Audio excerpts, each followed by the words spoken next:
अभिनव झा की अनोखी कक्षा में आपका बहुत बहुत स्वागत है। हम लोग यहाँ पर बात करते हैं सीए फाइनल के डायरेक्ट टैक्स का हमारा रेगुलर कोर्स का वीडियो। ये रेगुलर कोर्स के वीडियो में क्या क्या है मैं एक बार आपको ब्रीफ आइडिया दे देता हूँ। जैसा कि आपको पता है कि सीए फाइनल का सिलेबस बहुत बड़ा है, जिसको 4 से 5 बार डायरेक्ट टैक्स को आपको रिवाइज करना पड़ता है। जी हाँ, डायरेक्ट टैक्स का सिलेबस बहुत बड़ा है जो आपको 4 से 5 बार रिवाइज करना पड़ता है, तो चीजें आपको याद हो जाती है। ठीक है, इसके अलावा आपको एमसीक्यूज करना होता है, केस लॉज करना होता है, रिसेंट आरटीपी और मॉक टेस्ट पेपर करना होता है। उसके अलावा जो अमेंडमेंट्स वगैरह होते हैं वो सारी चीजें करनी पड़ती है, प्रैक्टिकल सॉल्व करना पड़ता है। तो कुल मिला के देखा जाए तो डायरेक्ट टैक्स का सिलेबस अपने आप में एक बहुत बड़ा सिलेबस माना जाता है और उसको याद भी करना होता है। तो यहां पर जो रेगुलर कोर्स की वीडियो मैं बना रहा हूं, इन सारे प्रॉब्लम्स को सॉर्ट आउट करने की कोशिश मैं यहां पर पूरा करूंगा। मैं कोशिश करूंगा कि जितनी भी चीजें हैं जो कि आपके सीए के एग्जाम के पॉइंट ऑफ व्यू से रिलेवेंट है, सारी चीजों को मैं कवर कर दूं। यहां पर जो मैं याद करवाने के लिए मैंने 2-3 टेक्निक अपनाए हुए हैं जिसको मैं आपको बता देता हूं। पहला टेक्निक जो है रिवीजन टेक्निक, यानी कि बार बार चीजों को बोलकर घुमा फिरा कर एक ही बात को बोलकर चीजों को दिमाग में बैठाना, याद करवाना। दूसरी बात मैंने कोशिश की है कि मेमोरी टेक्निक के प्रयोग करने की, जिसमें मुख्य तौर पे मैंने association method of memory technique का इस्तेमाल किया है। ये क्या होता है आप गूगल पे सर्च करके देख सकते हो। Association method of memory technique को लिंक मेथड और चेन मेथड के नाम से भी जाना जाता है। वीडियो के लास्ट में मैं इंपॉर्टेंट प्रैक्टिकल सॉल्व करवाऊंगा आपको, या एग्जांपल सॉल्व करवाऊंगा। एग्जांपल सॉल्व करवाते वक्त में मैं उस सेक्शन का रेफरेंस फिर से लूंगा, फिर से सारी चीजें आपको रिवाइज करवाऊंगा जिसके रिलेवेंट प्रैक्टिकल को मैं सॉल्व करवाने के लिए जा रहा हूं।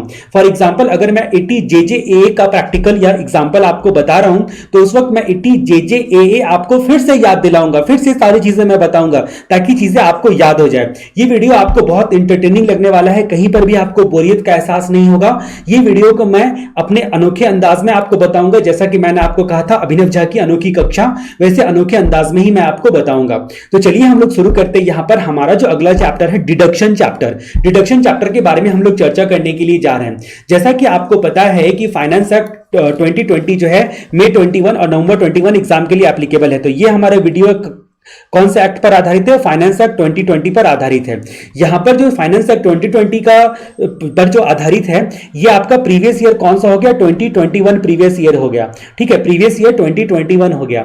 ये आपकी सीए फाइनल का सिलेबस है रेगुलर कोर्स वीडियो का। ये सारी बातें मैंने आपको पहले बता दी हैं। हम लोग बात करते हैं चैप्टर नंबर 6 से। जैसा कि आपको पता है चैप्टर नंबर 6 से का जो रिडक्शन मिलता है वो कैसे रिडक्शन मिलता है? तो वो डिडक्शन मिलता है, पहले ग्रॉस टोटल इनकम आप कैलकुलेट करते हो, ग्रॉस टोटल इनकम आप कैलकुलेट करते हो।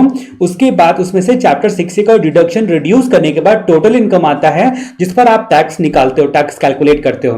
तो जो चैप्टर नंबर 6A है उसमें 5 पार्ट है, 5 पार्ट्स है उसमें, ABC। उसके बाद C नहीं, ABC के बाद D नहीं डायरेक्ट है, बीच में CA है। ABCCA और D, ABCCA और D, यानी कि चैप्टर नंबर 6A में कितने पार्ट हैं? ABC, उसके बाद CA, फिर D। ठीक है, A मतलब आपका क्या है? इसमें जनरल बातें कुछ दी गई है, ये जनरल हेडिंग है। B में बोलता है कि कुछ पेमेंट अगर आप करोगे ना, जैसा कि आपको पता है कि आप इंश्योरेंस पॉलिसी लेते हो ट्यूशन फीस पर, और उसके बाद जो है प्रोविडेंट फंड वगैरह पे 80C में डिडक्शन मिलता है। तो यानी कि जो पेमेंट आप करोगे ना, सर्टेन पेमेंट पर डिडक्शन मिलना 80C से लेकर 80GGC बताता है। जी हाँ, 80C से लेकर 80GGC बताता है। तो GG करके याद करो, 80GGC, 80C से लेकर 80GGC। जहां तक हम लोग बात करते हैं पार्ट सी की, ये बोलता है कुछ इनकम पर डिडक्शन। कुछ इनकम, जो इनकम आया ना वो प्रॉफिट को ही डिडक्ट कर दिया जाता है। वो प्रॉफिट को या पूरा डिडक्ट किया जाता है या पार्ट डिडक्ट किया जाता है। कंडीशन पूरे करने पर डिडक्शन दिए जाते हैं, कहीं कहीं बिना कंडीशन के डिडक्शन मिल जाते हैं।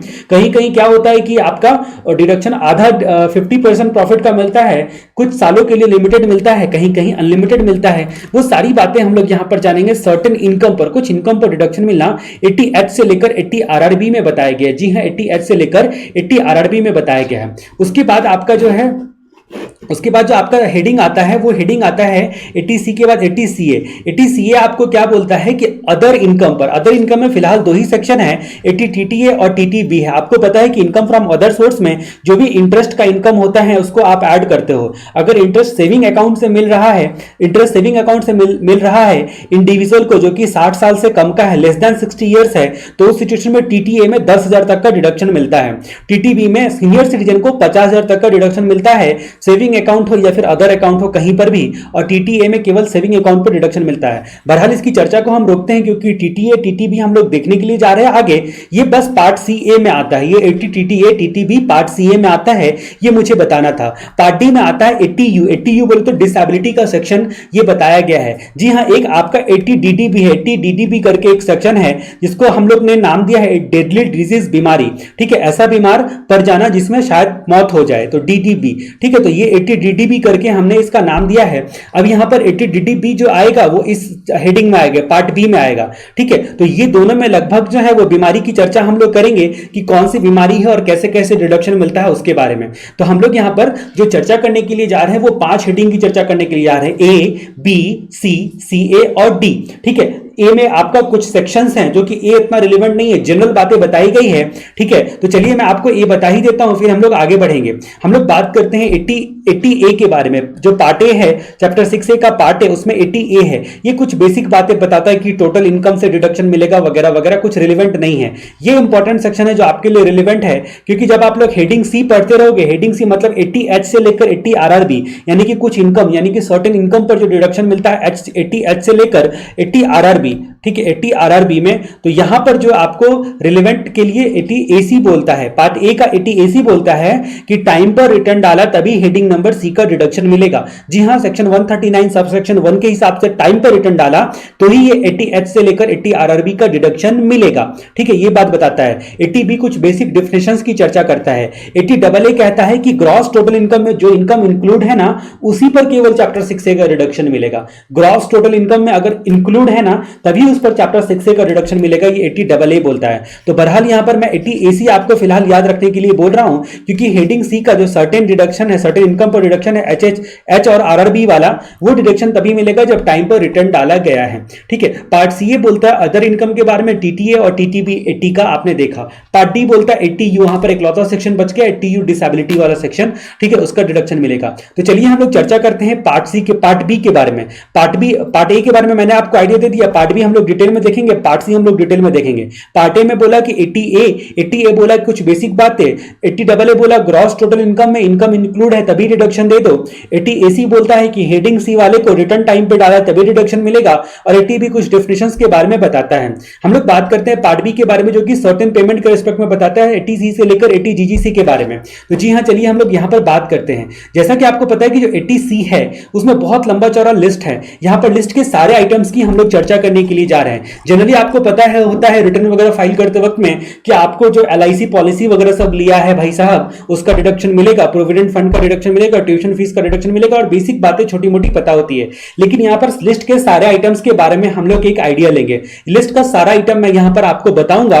यहां पर जो चीजें मैं आपको बता रहा हूं ये फाइनेंस एक्ट 2020 पर आधारित है, और अगर मेरी बातें जो है वो कहां से ली गई है तो मुख्य तौर पर मैंने जो इनकम टैक्स की वेबसाइट है बेयर एक्ट का प्रयोग किया, फाइनेंस एक्ट 2020 का, ताकि कोई भी आइटम छूट ना जाए। इधर उधर से कोई भी बातें जो है मैं 100% कंफर्म करता हूं। किसी भी बुक से मैंने अगर ये नॉलेज लिया है जो आपको बता रहा हूं, उसको बेयर एक्ट से कंफर्म करने के बाद तब मैंने यहां पर स्क्रीन पर आपको कुछ बता रहा हूं। ठीक है, तो इसलिए आप बेयर एक्ट से एक बार जरूर रीड कर लेना अगर आपको टाइम हो तो मेरी बातें। इनकम टैक्स एक्ट आपके पास बेयर एक्ट है तो अच्छी बात है, नहीं तो फिर एक बार जरूर रीड कर लेना। तो चलिए हम लोग बात करते हैं 80C के बारे में, डिडक्शन फॉर सर्टेन कॉन्ट्रीब्यूशन। जी हां, कुछ कॉन्ट्रीब्यूशन करोगे ना तो डिडक्शन मिलेगा, साफ साफ बोलता है। किसको डिडक्शन मिलेगा? तो इंडिविजुअल हफ को डिडक्शन मिलेगा। जी हां, 80C इंडिविजुअल हफ के लिए।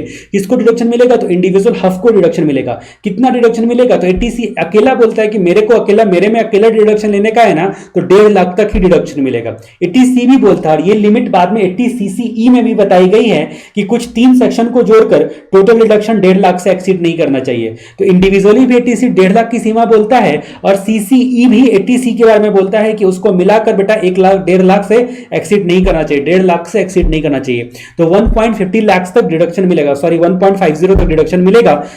अब ये जो इनकम होगा वो किसी भी मोड में आप जो है वो दे सकते हो पैसा। जी हाँ, कैश या चेक किसी भी मोड में पे कर सकते हो। यानी कि आपने पॉलिसी खरीदा तो भैया कैश दे के पॉलिसी खरीद लो, कोई फर्क नहीं पड़ता है। जाओ ICICI प्रूडेंशियल में जाके पैसे दे दो, या फिर चेक दो, ऑनलाइन दो, बैंक दो, बहुत सारे मोड जो है आपको पता है कि फाइनेंस एक्ट 2020 में बहुत सारे मोड जो है आपका भीम यूपीआई इन सारी चीजों को कवर कर लिया गया, एटीएम पेटीएम सबको कवर कर लिया गया। तो इंडिविजुअल हफ को 1.5 लाख तक मैक्सिमम कैश और चेक किसी भी मोड में देने पर आपका डिडक्शन मिलता है। किस किस चीजों का डिडक्शन मिलता है जरा आप उसकी चर्चा हम लोग करते हैं। जैसा कि आपको पता है सबसे पहले इंश्योरेंस प्रीमियम की बात आती है। जो इंश्योरेंस प्रीमियम होता है आपको पता है कि वो आपका एलआईसी वाला होता है, ये सरकारी वाला होता है या गैर सरकारी वाला होता है, लेकिन आईआरडीए में अप्रूव्ड होता है तभी भी प्राइवेट इंश्योरेंस होता है। तो प्राइवेट इंश्योरेंस हो या फिर आपका गवर्नमेंट इंश्योरेंस कंपनी हो, किसी भी के लिए आपको कम से कम 2 साल की मैच्योरिटी वाला इंश्योरेंस पॉलिसी लेना पड़ेगा। लाइफ इंश्योरेंस पॉलिसी मिनिमम 2 साल की मैच्योरिटी वाला, तो उसका डिडक्शन मिलेगा। ये जो एलआईसी पॉलिसी या कोई भी पॉलिसी आप लेते हो ना, लाइफ पर पॉलिसी लेते हो, वो इंडिविजुअल के केस में खुद पर इंडिविजुअल ले सकता है, स्पाउस पर ले सकता है और चिल्ड्रन पर ले सकता है, और हफ के केस में मेंबर पर लिया जा सकता है। जी हाँ, एलआईसी जो है वो आपका इंडिविजुअल का हिमसेल्फ, स्पाउस या चिल्ड्रन पर लिया जा सकता है, और हफ के केस में आपको पता है कि मेंबर पर लिया जा सकता है। ये लाइफ इंश्योरेंस पॉलिसी। अब ये लाइफ इंश्योरेंस पॉलिसी में एक कंडीशन बताया गया है ना कि मैक्सिमम जो प्रीमियम होगा ना, प्रीमियम लाइफ इंश्योरेंस पॉलिसी के जो प्रीमियम देते हैं उस पर रिडक्शन मिलता है। तो मैक्सिमम प्रीमियम कितना होगा तो रिडक्शन मिलेगा। इसमें 2 डेट आता है। एक डेट आपको याद रखना 1/4/2012 और दूसरा डेट याद रखना 1/4/2013। जी हाँ, 1/4/2012, 1/4/2013। 1/4/2000 पहले से पहले बोला था कि मैक्सिमम 20% सम एश्योर्ड का मतलब सम एश्योर्ड क्या होता है कि अगर किसी जिसके लिए पॉलिसी ली गई उसका डेथ वगैरह हो जाता है तो मिनिमम अमाउंट एश्योर्ड कितना मिलेगा, उसको सम एश्योर्ड बोला गया है। तो मिनिमम 20% ऑफ सम एश्योर्ड। अब ये सम एश्योर्ड में ना जो आपका प्रीमियम रिफंड करने का कॉन्ट्रैक्ट था ना कि कुछ प्रीमियम रिफंड हो जाएगा, वो एक्सक्लूड होता है। कुछ बोनस वगैरह मिला है तो वो भी एक्सक्लूड होता है। ये सम एश्योर्ड ही केवल इसमें लिया जाएगा, बाकी कोई पैसे नहीं लिए जाएंगे इसमें। बोनस वगैरह प्रीमियम रिफंड की गारंटी है तो वो सब जो है वो आपका सम एश्योर्ड में नहीं आएगा। डेथ होने पर ठीक है, जो मिनिमम एश्योर्ड अमाउंट मिलेगा उसको सम एश्योर्ड बोला गया। तो मैक्सिमम 20% अगर पॉलिसी 1/4/2012 से पहले ली गई है। 1/4/2012 के बाद बोला 10% जो है वो of sum assured, 10% of sum assured तक आपका प्रीमियम रेस्ट्रिक्टेड रहेगा तो ही आपको डिडक्शन यहां पर मिलेगा। लेकिन 1 अप्रैल 2013 में बोला कि हर लोगों के लिए तो ऐसा नहीं कर सकते कि 10% की सीमा करेंगे। तो 1/4/2000 पॉलिसी के बाद 1/4/2013 के बाद अगर पॉलिसी ली गई है ऑन और आफ्टर 1 अप्रैल 2013, ठीक है, अगर मैं ये बात बोलता हूं 1/4/2013 के बाद, तो जनरली आप मान के चलना ऑन और आफ्टर 1 अप्रैल 2013, ठीक है, क्योंकि बोलने के टाइम में उतना लंबा चौड़ा बोलने से अच्छा 1/4/2013 के बाद पॉलिसी ली गई तो ऐसा बोल दिया, ठीक है। अब यहां पर बात आती है कि अगर कहीं पर उस एग्जैक्ट डेट की बात रहेगी ना तो वहां पर मैं क्लियर कर दूंगा आपको कि ये इंटरप्रिटेशन मत निकालो, ठीक है। तो 1/4/2013 के बाद ये जो आपका 15% के लिए बोला, किसके लिए, 80C या 80DDB के लिए डिसेबिलिटी है, तो सॉरी 80U 80DDB जो मैंने आपको बोला था कि 80U आएगा हेडिंग नंबर डी में, और एक DDB भी साथ में मैंने बताया था थोड़ी देर पहले। यानी कि यहां पर जो इन दोनों में बीमारियों की चर्चा की गई है, एलिमेंट की चर्चा करी गई है, वो भी डेडली बीमारी की चर्चा की गई है, ठीक है, या फिर जो है अपंग वगैरह जैसी बीमारी होती है ना उसकी चर्चा की गई है, जो भाई फिजिकली ही डिसेबल्ड हो गया। तो 80U 80DDB इसमें बोला गया कि इन सब केस में भाई साहब 1/4/2013 के बाद पॉलिसी ली गई है तो 15% ऑफ सम एश्योर्ड तक का डिडक्शन मिलेगा, और बाकी केस में एज इट इज जैसा कि 10% आया था तो 10% का डिडक्शन मिलेगा सम एश्योर्ड का, ठीक है। इस तरह से आपका जो एलआईसी प्रीमियम वाला था, इंश्योरेंस प्रीमियम वाला था, उसकी चर्चा हम लोगों ने खत्म करी। अब जहां तक बात करते हैं कि आपका एन्युटी प्लान की बात करते हैं। जो एन्युटी प्लान होता है वो हफ के लिए नहीं है। एन्युटी प्लान बोलो तो डिफर्ड एन्युटी प्लान, ये इंडिविजुअल यहां पर जैसे हफ के लिए भी देखा ना, हफ का मेंबर पर भी पॉलिसी लेने पर इंश्योरेंस पॉलिसी चलता था। डिफर्ड एन्युटी प्लान की बात हम लोग कर रहे हैं। ये जो डिफर्ड एन्युटी प्लान होता है उसमें एक कंडीशन होना चाहिए कि कैश विड्रॉ करने का कोई ऑप्शन ना हो। ऐसा ना हो कि बीच में जाके कैश उठा के ले आया। डिफर्ड एन्युटी प्लान में कैश विड्रॉ करने का ऑप्शन नहीं हो तो आपको इसका एटीसी में डिडक्शन मिलता है, ठीक है। एकमात्र कंडीशन डाला डिफर्ड एन्युटी प्लान। दूसरा बोला कि जो अगर गवर्नमेंट एम्प्लॉई है ना तो आपका जो भी आप प्रोविजन बना रहे हो स्पाउस के लिए या फिर डिफर्ड एन्युटी ले रहे हो, एन्युटी या स्पाउस के लिए प्रोविजन बना रहे हो, तो गवर्नमेंट एम्प्लॉय के केस में बोला ना कि आपका 1/5 ऑफ सैलरी तक रिस्ट्रिक्टेड होना चाहिए। बस गवर्नमेंट एम्प्लॉय के केस में 20% रिस्ट्रिक्ट कर दिया।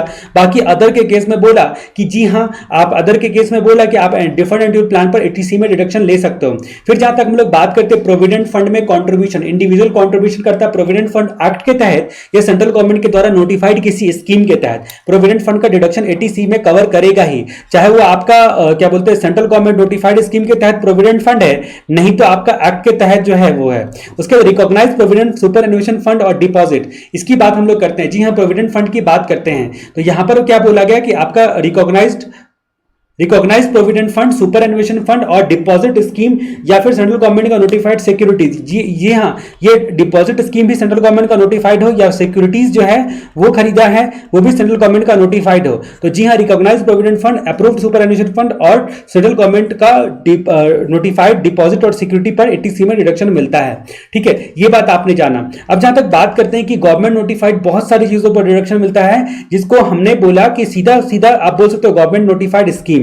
ठीक है, जैसे कि आपका सुकन्या समृद्धि अकाउंट, सुकन्या समृद्धि अकाउंट में पैसा जमा करने पर जो गर्ल चाइल्ड, चाहे वो खुद की गर्ल चाइल्ड हो या अडॉप्टेड हो, यानी कि आप लीगल गार्जियन हो, सुकन्या समृद्धि अकाउंट के पैसे पर एटीसी पर डिडक्शन मिलता है। ठीक है, गार्जियन अपने नाम पर भी ले सकता है, तो सेंट्रल गवर्नमेंट का ये नोटिफाइड स्कीम है। उसके बाद सेविंग सर्टिफिकेट की जब हम लोग बात करते हैं तो यहां पर आता है कि अगर ये लाइफ सेविंग सर्टिफिकेट वगैरह गवर्नमेंट इशू करता है, जी हाँ, गवर्नमेंट इशू करता है तो वो एटीसी में आ जाएगा। यूलिप प्लान यानी कि यूनिट लिंक इंश्योरेंस प्लान, यहां पर भी जो आपके इंश्योरेंस पॉलिसी की तरह मिनिमम 2 इयर्स का ये प्लान होना चाहिए। ठीक है, यूनिट लिंक इंश्योरेंस प्लान। ठीक है, अब ये यूनिट ट्रस्ट ऑफ इंडिया का यूटीआई का यूलिप प्लान होगा या फिर एलआईसी का प्लान होगा या फिर 1023D वाले म्यूचुअल फंड का प्लान होगा। ठीक है, यूटीआई का प्लान, एलआईसी का प्लान या 1023D म्यूचुअल फंड वाले का प्लान। ठीक है, ये एक सेक्शन है जो कि म्यूचुअल फंड के जो इनकम होते हैं उसको एग्जम्प्ट करता है। स्पेसिफिक प्रकार का म्यूचुअल फंड जो गवर्नमेंट के द्वारा नोटिफाइड होती है वो 1023D में आएगा। ठीक है, तो आप फिलहाल याद रखो 1023D वाला म्यूचुअल फंड जो कि इनकम टैक्स भरते वक्त में आपको कई जगह पे काम आएगा। तो यूलिप प्लान जो आपका यूनिट लिंक इंश्योरेंस प्लान जिसको बोलते हो, इंश्योरेंस कंपनी वाले देते हैं आपको यूनिट लिंक इंश्योरेंस प्लान। और इंश्योरेंस पॉलिसी की तरह ये भी आपका क्या होता है कि इंडिविजुअल के खुद पर, स्पाउस पर और चिल्ड्रन पर, हक के केस में मेंबर पर इसका डिडक्शन मिलता है। उसके जहां तक बात करते हैं एन्युटी प्रीमियम की बात करते हैं, तो एन्युटी प्रीमियम जो हो गया आपका एलआईसी का हो गया या अदर इंश्योरर का हो गया, उस पर डिडक्शन मिलता है। उसके जहां तक बात करते हैं कुछ यूनिट को सब्सक्राइब करने पर भी डिडक्शन मिलता है। जी हां, कुछ यूनिट को सब्सक्राइब करने पर भी डिडक्शन मिलता है। ये डिडक्शन किसका होता है तो आपको मैं एक बार बता दूं कि यूनिट को सब्सक्राइब करने पर डिडक्शन कैसे मिलता है, या किसी लोगों के पेंशन फंड पर भी डिडक्शन मिलता है। ये दोनों बातें कॉमन है। ठीक है, तो यूनिट सब्सक्रिप्शन और पेंशन फंड। अब इसकी बात मैं बताता हूं आपको। यूनिट ट्रस्ट ऑफ इंडिया करके जो आपका यूटीआई है, यूटीआई जिसको बोलते हो, इसमें दो चीजें कवर होती है। एक administration of specified undertaking, administration जिसको मैं लिख रहा हूं एडमिनिस्ट्रेटिव ऑफ स्पेसिफाइड अंडरटेकिंग, और दूसरा स्पेसिफाइड कंपनी, यानी कि एक एडमिन मान लो, एक कंपनी मान लो, यूटीआई का दो डिवीजन, एडमिनिस्ट्रेटिव और स्पेसिफाइड अंडरटेकिंग और स्पेसिफाइड प्रकार की कंपनी। ठीक है, अब इनका किसी ने यूनिट सब्सक्राइब किया है, यूटीआई का अगर आपने यूनिट सब्सक्राइब किया है या फिर यूटीआई का आपने पेंशन फंड सब्सक्राइब किया है तो एटीसी में डिडक्शन मिलेगा। ठीक है, उसके बाद जहां तक बात करते हैं, इसके अलावा एक अभी चर्चा करी थी हम लोगों ने 1023D म्यूचुअल फंड। ठीक है, इस म्यूचुअल फंड का भी यूनिट सब्सक्राइब किया है या इस म्यूचुअल फंड का पेंशन फंड सब्सक्राइब किया है, आपको 80C के तहत डिडक्शन मिलेगा। ठीक है, 80C के तहत डिडक्शन मिलेगा। ये सेक्शन में आपको याद करवाने के लिए नहीं बोल रहा हूं कि हर एक पॉइंट आप याद रखो, लिस्ट के हर एक आइटम को याद रखो, लेकिन जब आप 80C को अच्छे तरीके से एक बार सुनोगे तो लगभग सारे आइटम्स जो हैं आपको ध्यान में रहेंगे कि हाँ 80C में क्या क्या कवर करता है, और कहीं अगर जरूरत पड़ेगी तो क्लिक करेगा आपको, ऐसा मेरा यकीन है। उसके बाद जहां तक हम लोग बात करते हैं कि डिपॉजिट स्कीम या पेंशन फंड अगर नेशनल हाउसिंग बैंक का है, जी हां, अगर ये deposit scheme national housing bank का है तो भी आपको एटीसी में डिडक्शन मिलेगा। अब जहां तक बात करते हैं ट्यूशन फीस की, जी हाँ, ये बहुत कॉमन है जो कि रिटर्न फाइल करते वक्त में आपको जो है लोग पूछते हैं। तो 2 चिल्ड्रन तक का ट्यूशन फीस का डिडक्शन मिलेगा full time education in school, university, college या इंस्टीट्यूशन के लिए। जी हाँ, ट्यूशन फीस में और कोई अदर फीस, डेवलपमेंट चार्जेस, ये चार्जेस, फलाना चार्जेस, तो सब कुछ नहीं आएगा। जो ट्यूशन फीस होगा ना, केवल उसी का डिडक्शन मिलेगा। 2 चिल्ड्रन तक डिडक्शन मिलेगा, 2 चिल्ड्रन तक डिडक्शन मिलेगा। ठीक है, तो ये बात आपको ध्यान में रखनी है कि एक इंडिविजुअल को अपने 2 बच्चों तक का डिडक्शन मिलेगा। अगर किसी के 3 बच्चे हैं तो क्या करेगा, स्पाउस के नाम पर 1 बच्चे का और 2 बच्चे का, जिसका इनकम ज्यादा है उसके नाम पर डिडक्शन ले लिया एटीसी को बढ़ाने के लिए। ठीक है, तो हम लोग बात करते हैं ट्यूशन फीस के बारे में। तो यहां पर हमने देखा अप टू 2 चिल्ड्रन, 2 चिल्ड्रन तक ओनली ट्यूशन फीस, उसके अलावा कुछ नहीं होगा। किस चीज का, स्कूल में ट्यूशन फीस या यूनिवर्सिटी, कॉलेज या इंस्टीट्यूशन में ट्यूशन फीस देते हो तो। ठीक है, तो प्राइवेट ट्यूशन वगैरह सब इसमें कवर नहीं होती है। उसके जहां तक बात करते हैं कि अगर मान लीजिए कि रेसिडेंशियल हाउस खरीदने के लिए फाइनेंस करवाते हो, जी हाँ, यहां पर प्रिंसिपल का रिडक्शन मिलता है, प्रिंसिपल अमाउंट का रिडक्शन मिलता है कि आप जो इंस्टॉलमेंट पे कर रहे हो ना घर खरीदने के लिए या कंस्ट्रक्ट करवाने के लिए, आपने बैंक से या कोऑपरेटिव बैंक से या फिर किसी बैंक कंपनी से जो कि आपका ये काम करती हो, रेसिडेंशियल हाउस के लिए घर लोन फाइनेंस करने का काम करती हो, पैसे फाइनेंस करने का काम करती हो, लेकिन ये मिनिमम 5 ईयर्स के लिए आपने लोन लिया हो, मिनिमम 5 ईयर्स के लिए लोन लिया हो, रेसिडेंशियल हाउस के लिए लोन लिया हो, कंस्ट्रक्ट करवाने के लिए या फिर खरीदने के लिए, दोनों सिचुएशन में आपको मिलेगा प्रिंसिपल के पे करने पर रिडक्शन मिलेगा। वो भी जो आपने लोन लिया था वो बैंक या कोऑपरेटिव बैंक या फिर किसी स्पेसिफाइड कंपनी से आपने लिया था, ठीक है। अगर मान लीजिए कि ये 5 साल से पहले ऐसा प्लान आपको मिलता है जिसमें 5 साल से पहले आपके पास पैसे आ गए तो आप पूरा का पूरा पैसा एक बार में चुका सकते हो, यानी कि 5 साल से पहले अगर टर्मिनेट करोगे तो जो 80C में डिडक्शन लिया था ना वो टैक्स लग जाएगा, 80C में जो डिडक्शन लिया था ना वो टैक्स लग जाएगा। जी हाँ, बेयर एक्ट को आप आगे सबसेक्शन सबको पढ़ोगे लास्ट तक तो आपको ये चीज मिलेगा, ये चीज मैंने आपको यही बता दिया। अब जहां तक बात करते हैं कि अगर अमाउंट बोरो किया है स्पेसिफाइड लोगों से, अमाउंट बोरो किया है central government, state government, LIC से या नेशनल हाउसिंग बैंक से, ठीक है, या फिर अदर नोटिफाइड लोगों से किसी स्कीम के तहत और उसका रीपे करते हो, जी हाँ, स्पेसिफाइड लोगों से अमाउंट बोरो किया है उसका रीपे करने वक्त में भी यानी कि प्रिंसिपल का भी डिडक्शन यहां पर मिलेगा अगर अमाउंट बोरो किया है स्पेसिफाइड लोगों से, ठीक है, स्पेसिफाइड स्कीम के तहत। स्टाम्प ड्यूटी अगर हाउस प्रॉपर्टी ट्रांसफर करते हो, जी हाँ, हाउस प्रॉपर्टी ट्रांसफर के वक्त में रजिस्ट्रेशन फीस, स्टाम्प ड्यूटी या अदर एक्सपेंसेस वगैरह सब आप पे करते हो तो उसका डिडक्शन मिलेगा, उसका डिडक्शन जो है वो मिलेगा। लेकिन कंडीशन क्या है ना कि जिसका सेक्शन 24 में हाउस प्रॉपर्टी हेड में आपने इंटरेस्ट बोलकर सेक्शन 24 में जो डिडक्शन लेते हो ना उसका डिडक्शन नहीं मिलेगा, हाउस प्रॉपर्टी ट्रांसफर पर उसका डिडक्शन नहीं मिलेगा। उसके बाद जहां तक बात करते हैं कि आपका क्या बोलते हैं जो सोसाइटी है हाउस प्रॉपर्टी ट्रांसफर के टाइम में या फिर कोई कंपनी है, ठीक है, उसको जो सोसाइटी का जो एडमिनिस्ट्रेशन फीस होता है या कॉस्ट ऑफ शेयर होता है या इनिशियल डिपॉजिट होता है उन सब पर रिडक्शन नहीं मिलता है, ठीक है। फिर जहां तक बात करते हैं कि अगर मान लीजिए कि कंप्लीशन सर्टिफिकेट मिलने के बाद हाउस प्रॉपर्टी ट्रांसफर का कंप्लीशन सर्टिफिकेट मिल गया स्पेसिफाइड अथॉरिटी का, मतलब कंप्लीट हो चुका है, उसके बाद कोई एडिशन, अल्टरेशन, रिपेयर या रिकवरी करवाए थे ना उसका बोलते हो कि डिडक्शन देंगे तो ये नहीं देगा, ठीक है, उसके रिस्पेक्ट का डिडक्शन नहीं देगा आपको क्योंकि वो कंप्लीशन सर्टिफिकेट के बाद आपने कंस्ट्रक्शन करवाया था, अब उसको आप सेल कर रहे हो वो एडिशनल, अल्टरेशन या रिनोवेशन या रिपेयर वाले का, तो भाई हम स्टाम्प ड्यूटी का भी डिडक्शन नहीं देंगे, रजिस्ट्रेशन फीस का या अदर एक्सपेंसेस जो होते हैं उसका, ठीक है। उसके जहां तक हम लोग बात करते हैं कि ये 80IA 80IA का अंडरटेकिंग जो होता है ना वो 80IA, हाँ, इंफ्रास्ट्रक्चर डेवलपमेंट के बारे में हम लोग पढ़ने के लिए जा रहे हैं। जी हाँ, हेडिंग नंबर C में, हेडिंग C में हम लोग देखेंगे एक सेक्शन 80IA जो बोलता है इंफ्रास्ट्रक्चर डेवलपमेंट के केस में डिडक्शन मिलता है। कैसे क्या मिलता है वो 80IA में पूरी कहानी हम लोग देखेंगे। इंफ्रास्ट्रक्चर डेवलपमेंट का मतलब तो आपको समझ में आ गया होगा कि रोड, ब्रिज, ये क्या बोलते हैं उसको बाद, ये आपका वाटर ट्रीटमेंट प्लांट, ये सब जो लगाते हैं, ठीक है, वो सारी चीजें जो आपका इंफ्रास्ट्रक्चर के डेफिनेशन में आती है वो इंफ्रास्ट्रक्चर 80IA में बताया गया है। उसमें बोला गया है जो इंडस्ट्रियल अंडरटेकिंग है ना, जो इंफ्रास्ट्रक्चर डेवलपमेंट करती है तो उसका जो प्रॉफिट होगा ना उस पर आपको डिडक्शन मिलता है। वो हम लोग 80IA सेक्शन में उसकी पूरी चर्चा करने के लिए जा रहे हैं। अगर ऐसी अंडरटेकिंग का इक्विटी या डिवेंचर खरीदते हो, जी हाँ, इक्विटी और डिवेंचर खरीदते हो तो उस परिस्थिति में उसका डिडक्शन मिलता है। जी हाँ, मिनिमम 3 साल के लिए जो आप मिनिमम 3 साल आपको होल्ड करके रखना पड़ेगा, मिनिमम 3 साल आपको होल्ड करके रखना पड़ेगा। इस कंडीशन पे आपने खरीदा है इक्विटी या डिवेंचर 80IA वाले अंडरटेकिंग का, जो कि हम लोग थोड़ी देर में देखने के लिए जा रहे हैं। उसके जहां तक बात हम लोग करते हैं तो 80IA के बारे में जो है इंफ्रास्ट्रक्चर डेवलपमेंट तो मैंने आपको बता दिया। उसके अलावा बताया गया है ना कि 10 साल तक जो है ना कंसेक्यूटिव, लगातार 10 साल तक इसका 100% प्रॉफिट जो है उसका रिडक्शन मिलता है, ठीक है, out of 15 years, generally out of 15 years, तो मतलब 15 सालों में कोई भी 10 साल में आप डिडक्शन ले सकते हो, लेकिन कंसेक्यूटिव होना चाहिए, वो 10 साल लगातार होना चाहिए, ठीक है। तो 100% जो है इनका प्रॉफिट का डिडक्शन मिलता है 10 सालों तक। अभी इतना ही याद रखो 80IA में उसका इक्विटी या डिवेंचर खरीदने पर डिडक्शन मिलता है 80C के तहत।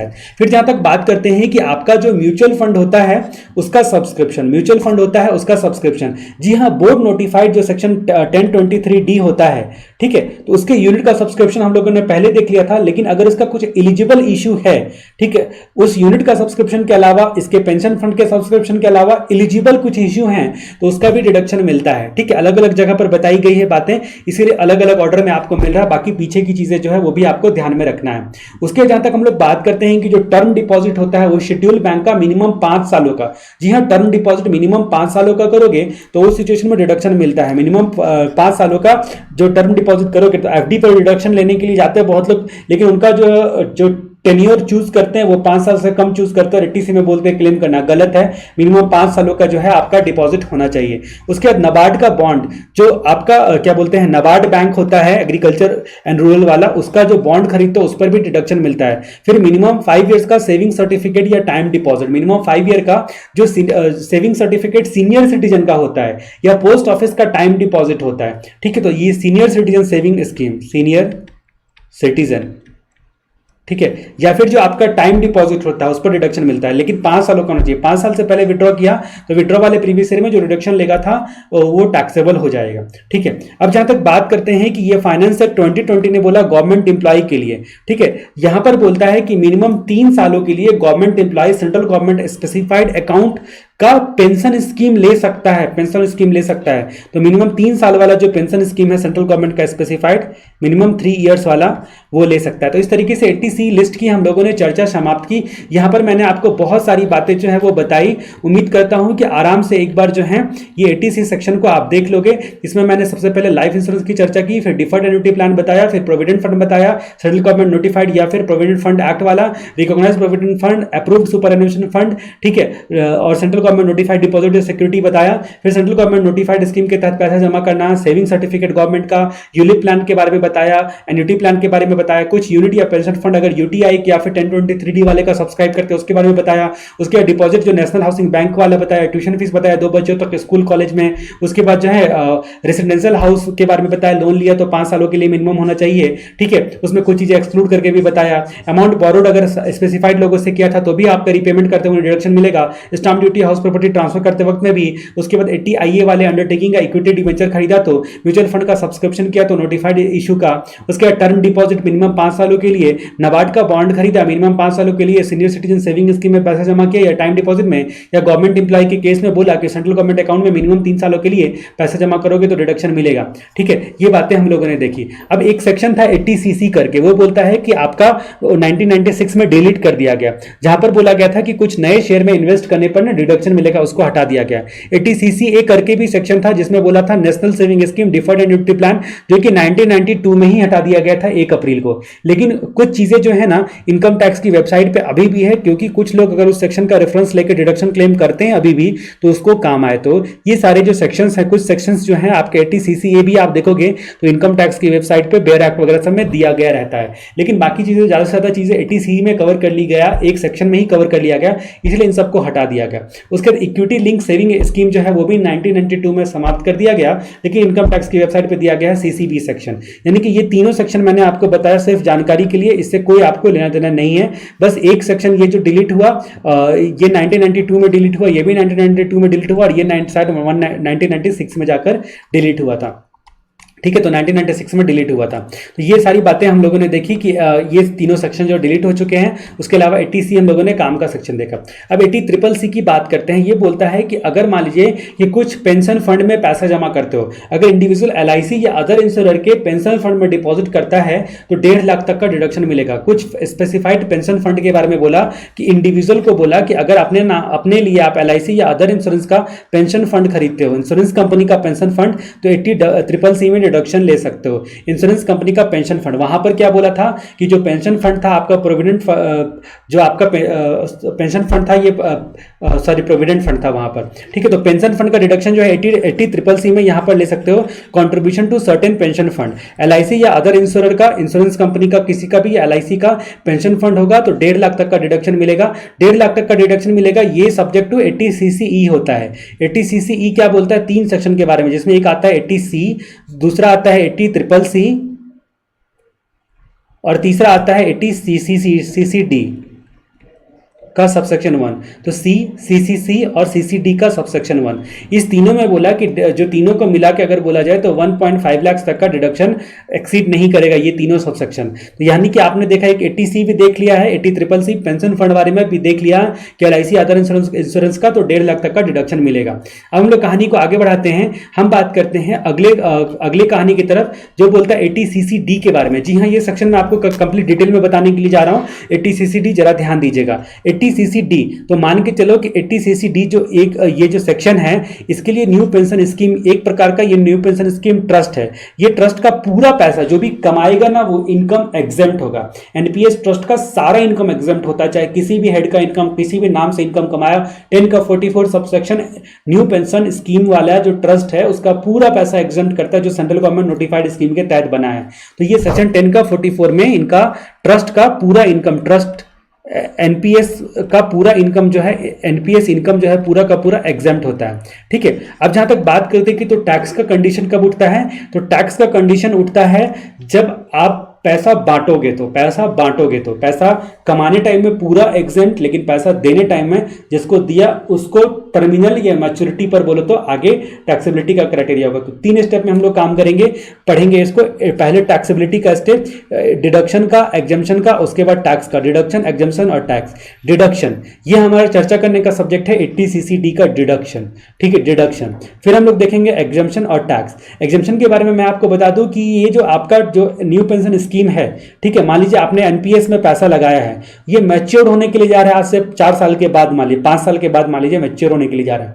तो मैच्योर के दौरान बीच में अगर आपको ड्यूरिंग द पीरियड आपको कुछ इंटरेस्ट या इनकम के नाम पर ये अगर ये ट्रस्ट पैसा दिया ना तो वो आपके हैंड में भी एग्जेम्प्ट होगा। इसीलिए ये कंडीशन है एग्जेम्प्ट का, मतलब मैच्योरिटी से पहले कुछ इंटरेस्ट या उसका इनकम मिला, आप टर्मिनेट नहीं करते हो, आप प्लान को टर्मिनेट नहीं करते हो, ये स्कीम को टर्मिनेट नहीं कर रहे हो, आप क्या कर रहे हो, आपको बीच में पैसे मिले क्योंकि आपने स्कीम होल्ड करके रखा है। तो जो बीच का पैसा जो भी होता है ना मैच्योरिटी से पहले, ठीक है, तो ड्यूरिंग द पीरियड जो भी इंटरेस्ट या अदर इनकम मिलता है वो रिसीव करने वाले के हैंड में एग्जेम्प्ट होता है। देने वाले के हैंड में तो एवरी एग्जेम्प्ट है, 1044 में देख लिया, रिसीव करने वाले के हैंड में एग्जेम्प्ट होता है। 80CCD डिडक्शन ये जो बताता है हमको, ये डिडक्शन की कथा हम लोग देखेंगे, सीसीडी की पूरी कहानी हम लोग देखेंगे कि कैसे कैसे करके डिडक्शन मिलता है। और लास्ट में आएगा टैक्सेबिलिटी की कथा, टैक्सेबिलिटी की कथा। तो हम लोग सीसीडी की जब हम लोग बात करते हैं तो इसका सबसेक्शन 1 देखेंगे, 1A देखेंगे और उसके बाद सबसेक्शन 2 देखेंगे। ठीक है, 3 सबसेक्शन जो है टर्मिनेशन, मैच्योरिटी, ये सब के बारे में बताता है। तो चलिए हम लोग यहाँ पर बात करते हैं 80CCD के 1 के बारे में। ये 80CCD का सबसेक्शन 1 क्या बोलता है, ये बोलता है कि आपका जो क्या बोलते हैं कंट्रीब्यूशन, ये कंट्रीब्यूटर को डिडक्शन मिलता है। यानी कि आप इस स्कीम में 80CCD के स्कीम में जो है न्यू पेंशन के स्कीम में जो पैसा जमा करते हो तो उस सिचुएशन में बतौर इंप्लाई आप जमा करते हो। अगर आप इंप्लाई हो, अदर हो तो फिर कैसे रिडक्शन मिलेगा। इंप्लाई को बोला 10% of basic salary plus DA. DA में इफ टर्म ऑफ जो कंडीशन होता है आपका employment, term of employment provided, तो बेसिक प्लस डीए, उसके बाद एक्चुअल और 1.5 लाख, तीनों में जो भी लोअर होगा, बेसिक प्लस डीए, एक्चुअल और 1.5 लाख। लेकिन अगर ये गवर्नमेंट इंप्लॉय है तो ये 10% की जगह पर 14% लिया जाएगा, ऐसा फाइनेंस एक्ट 2019 ने बोला। ठीक है, तो 10% एक्चुअल और 1.5 लाख। अगर मान लीजिए गवर्नमेंट एम्प्लॉय है तो 14% और एक्चुअल और 1.5 lakh, whichever is lower, whichever is lower. ये इंप्लॉय, देखिए किसी भी फंड में क्या होता है ना कि एक ये फंड है, उसमें कुछ पैसे इंप्लॉय कंट्रीब्यूट करता है, कुछ पैसे इंप्लॉयर कंट्रीब्यूट करता है। जो इंप्लॉय कंट्रीब्यूट कर रहा है ना उसका डिडक्शन सबसेक्शन 1 में मिल रहा है, जो इंप्लॉयर कंट्रीब्यूट करेगा ना उसका डिडक्शन सबसेक्शन 2 में मिलेगा, जो हम लोग आगे देखेंगे। ये सबसेक्शन 1 में इंप्लॉय कंट्रीब्यूशन की बात करें इसलिए यहां पर 10% है। ठीक है, जबकि अगर अदर देन इंप्लॉय है, अदर देन इंप्लॉय है कंट्रीब्यूट करने वाला कंट्रीब्यूटर, तो 20% of gross total income, 20% of gross total income और एक्चुअल और 1.5 लाख। क्योंकि ये सैलरी कमा रहा है तो बेसिक प्लस डीए आपने ले लिया, ये टोटल इनकम कमा रहा है तो ग्रॉस टोटल इनकम ले लिया।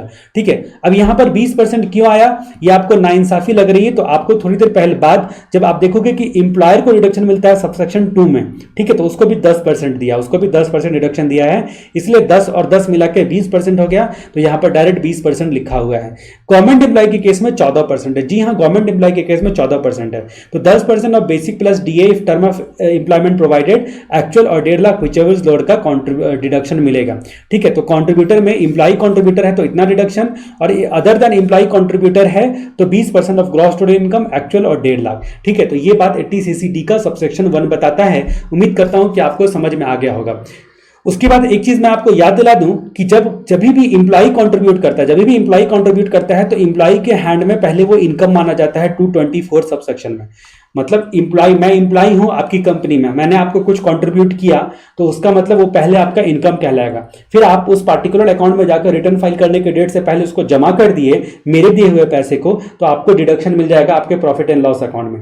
इसका मतलब क्या हो गया कि पहले इंप्लॉय का इनकम कंसिडर किया जाता है, बाद में पीजीबीपी चैप्टर में आपने पढ़ा होगा सेक्शन 36 का subsection 4A, clause number 4A है, उसमें डिडक्शन मिल जाता है। तो ये बात मैंने पीजीबीपी से आपको ध्यान दिला दी।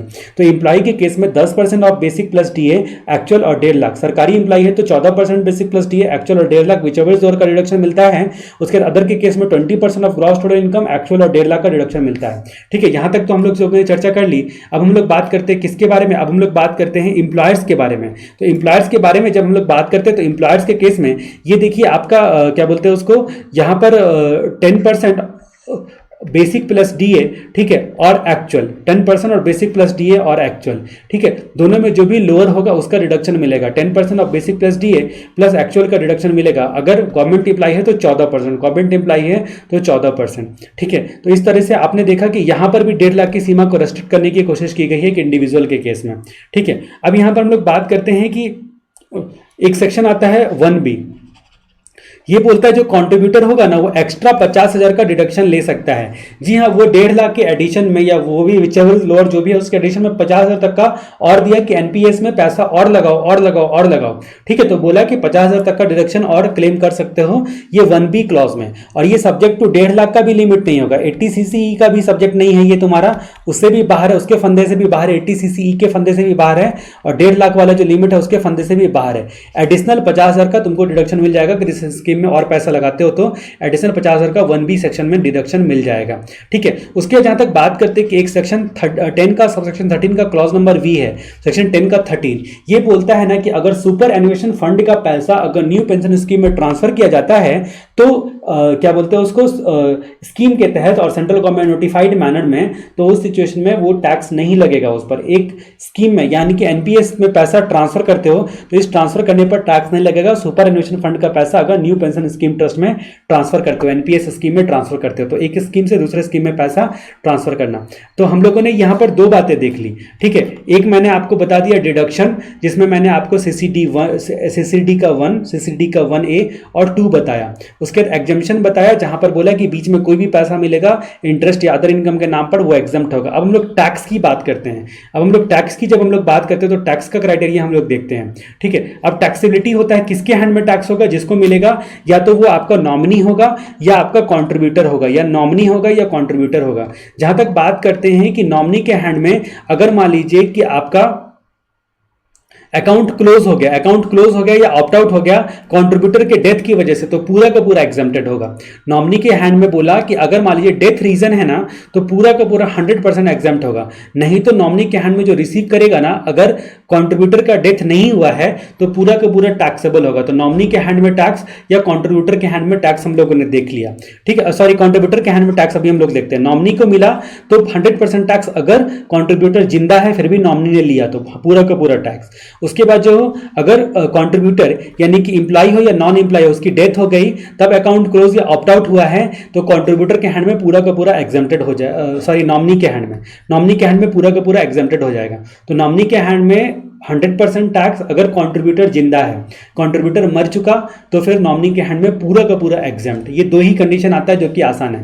कंट्रीब्यूटर के बारे में हम लोग देखते हैं। कंट्रीब्यूटर के बारे में देखते हैं कि अगर कंट्रीब्यूटर फुल या क्लोज या ऑप्ट आउट किया है, ठीक है, फुल क्लोज या ऑप्ट आउट किया है, तो ये कंट्रीब्यूटर कोई भी हो, ये एक तो इंप्लॉय वाला केस देखा था हम लोगों ने, एक अदर वाला केस देखा था। तो इंप्लॉय हो या अदर हो, कंट्रीब्यूटर कोई भी हो, यहां पर बोलता है कि 60% टैक्स लगेगा, सॉरी 60% एग्जम्प्ट होगा। यहां पर 60% एग्जम्प्ट होगा अगर फुल या ऑप्ट आउट का मामला है तो। ठीक है, पूरा का पूरा स्कीम को क्लोज कर रहे हो या फिर स्कीम से ऑप्ट आउट कर रहे हो, तो इंप्लॉय हो या नॉन इंप्लॉय हो 60% एग्जम्प्ट और 40% टैक्स लगेगा।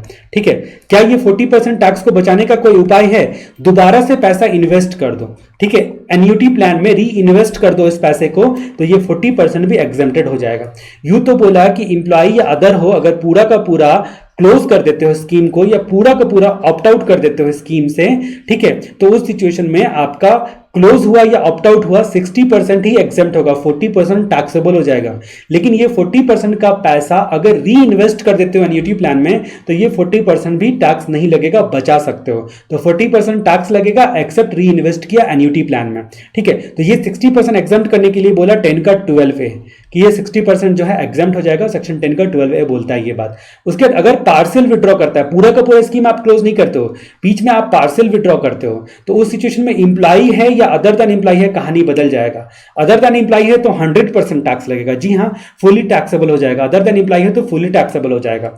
अगर इंप्लाई है तो पार्शियल विड्रॉल पर भी उसको 25% एग्जेम्प्ट होगा, 25% एग्जेम्प्ट होगा, ऐसा सेक्शन 10 का 12B बोलता है, ठीक है। अब बाकी 70% टैक्स लग जाएगा, एक्सेप्ट अगर री इन्वेस्ट कर दिया एन्युटी प्लान में तो इस 75% पे भी टैक्स को बचा सकता है, ठीक है। 25% तक एग्जेम्प्ट होगा। तो ये आपने देखा कि कंट्रीब्यूटर कौन है उस पर डिपेंड करता है। जब आप स्कीम को पार्शियल विड्रॉ करते हो तो स्कीम से पार्शियल विड्रॉ करते हो तो, ठीक है। फुल क्लोज या ऑप्ट आउट के केस में यहां पर पार्शियल विड्रॉ की चर्चा नहीं की गई है। यहां पर बोला गया इंप्लाई हो या नॉन इंप्लाई हो, ठीक है, फुल या क्लोज या ऑप्ट आउट करते हो तो इंप्लाई हो नॉन इंप्लाई हो 60% एग्जेम्प्ट होगा, 40% टैक्स लगेगा, एक्सेप्ट आपने री इन्वेस्ट कर दिया है एन्युटी प्लान में। उसके बाद पार्शियल विड्रॉल में इंप्लाई के केस में 25% एग्जेम्प्ट और अदर के केस में 100% एग्जेम्प्ट, सॉरी 100% टैक्स, यहां पर फुली टैक्सेबल हो जाएगा अदर के केस में। एग्जेम्पशन का सवाल केवल इंप्लाई को आएगा, ठीक है, वो भी 25% तक मात्र एग्जेम्प्ट रहेगा, मेहरबानी कर दिया। और 10 का 12B में एग्जेम्प्ट करने का सेक्शन बताया गया, 75% बाकी टैक्स लगेगा, ठीक है। अभी थोड़ी देर के बाद हम लोग इसको कंटिन्यू करेंगे। अगला सेक्शन हम लोग देखेंगे CCE के बारे में, ठीक है। ये 80 CCE देखेंगे। उसके बाद धीरे धीरे करके ये सारे सेक्शंस को मैं आपको हेडिंग वाइज जो है एक एक ऑर्डर में अगर आप गौर कर रहे होगे तो मैं बता रहा हूँ। बीच में हैपजर्ड में मैं कोई सेक्शन बताया, फिर कोई सेक्शन बताया, फिर कोई सेक्शन बताया, ऐसा नहीं बता रहा, एक ऑर्डर में बता रहा हूँ ताकि चीज़ें आपके जहन में बैठे, दिमाग में बैठे। थोड़ी देर के बाद ब्रेक के बाद हम लोग इसको कंटिन्यू करते हैं।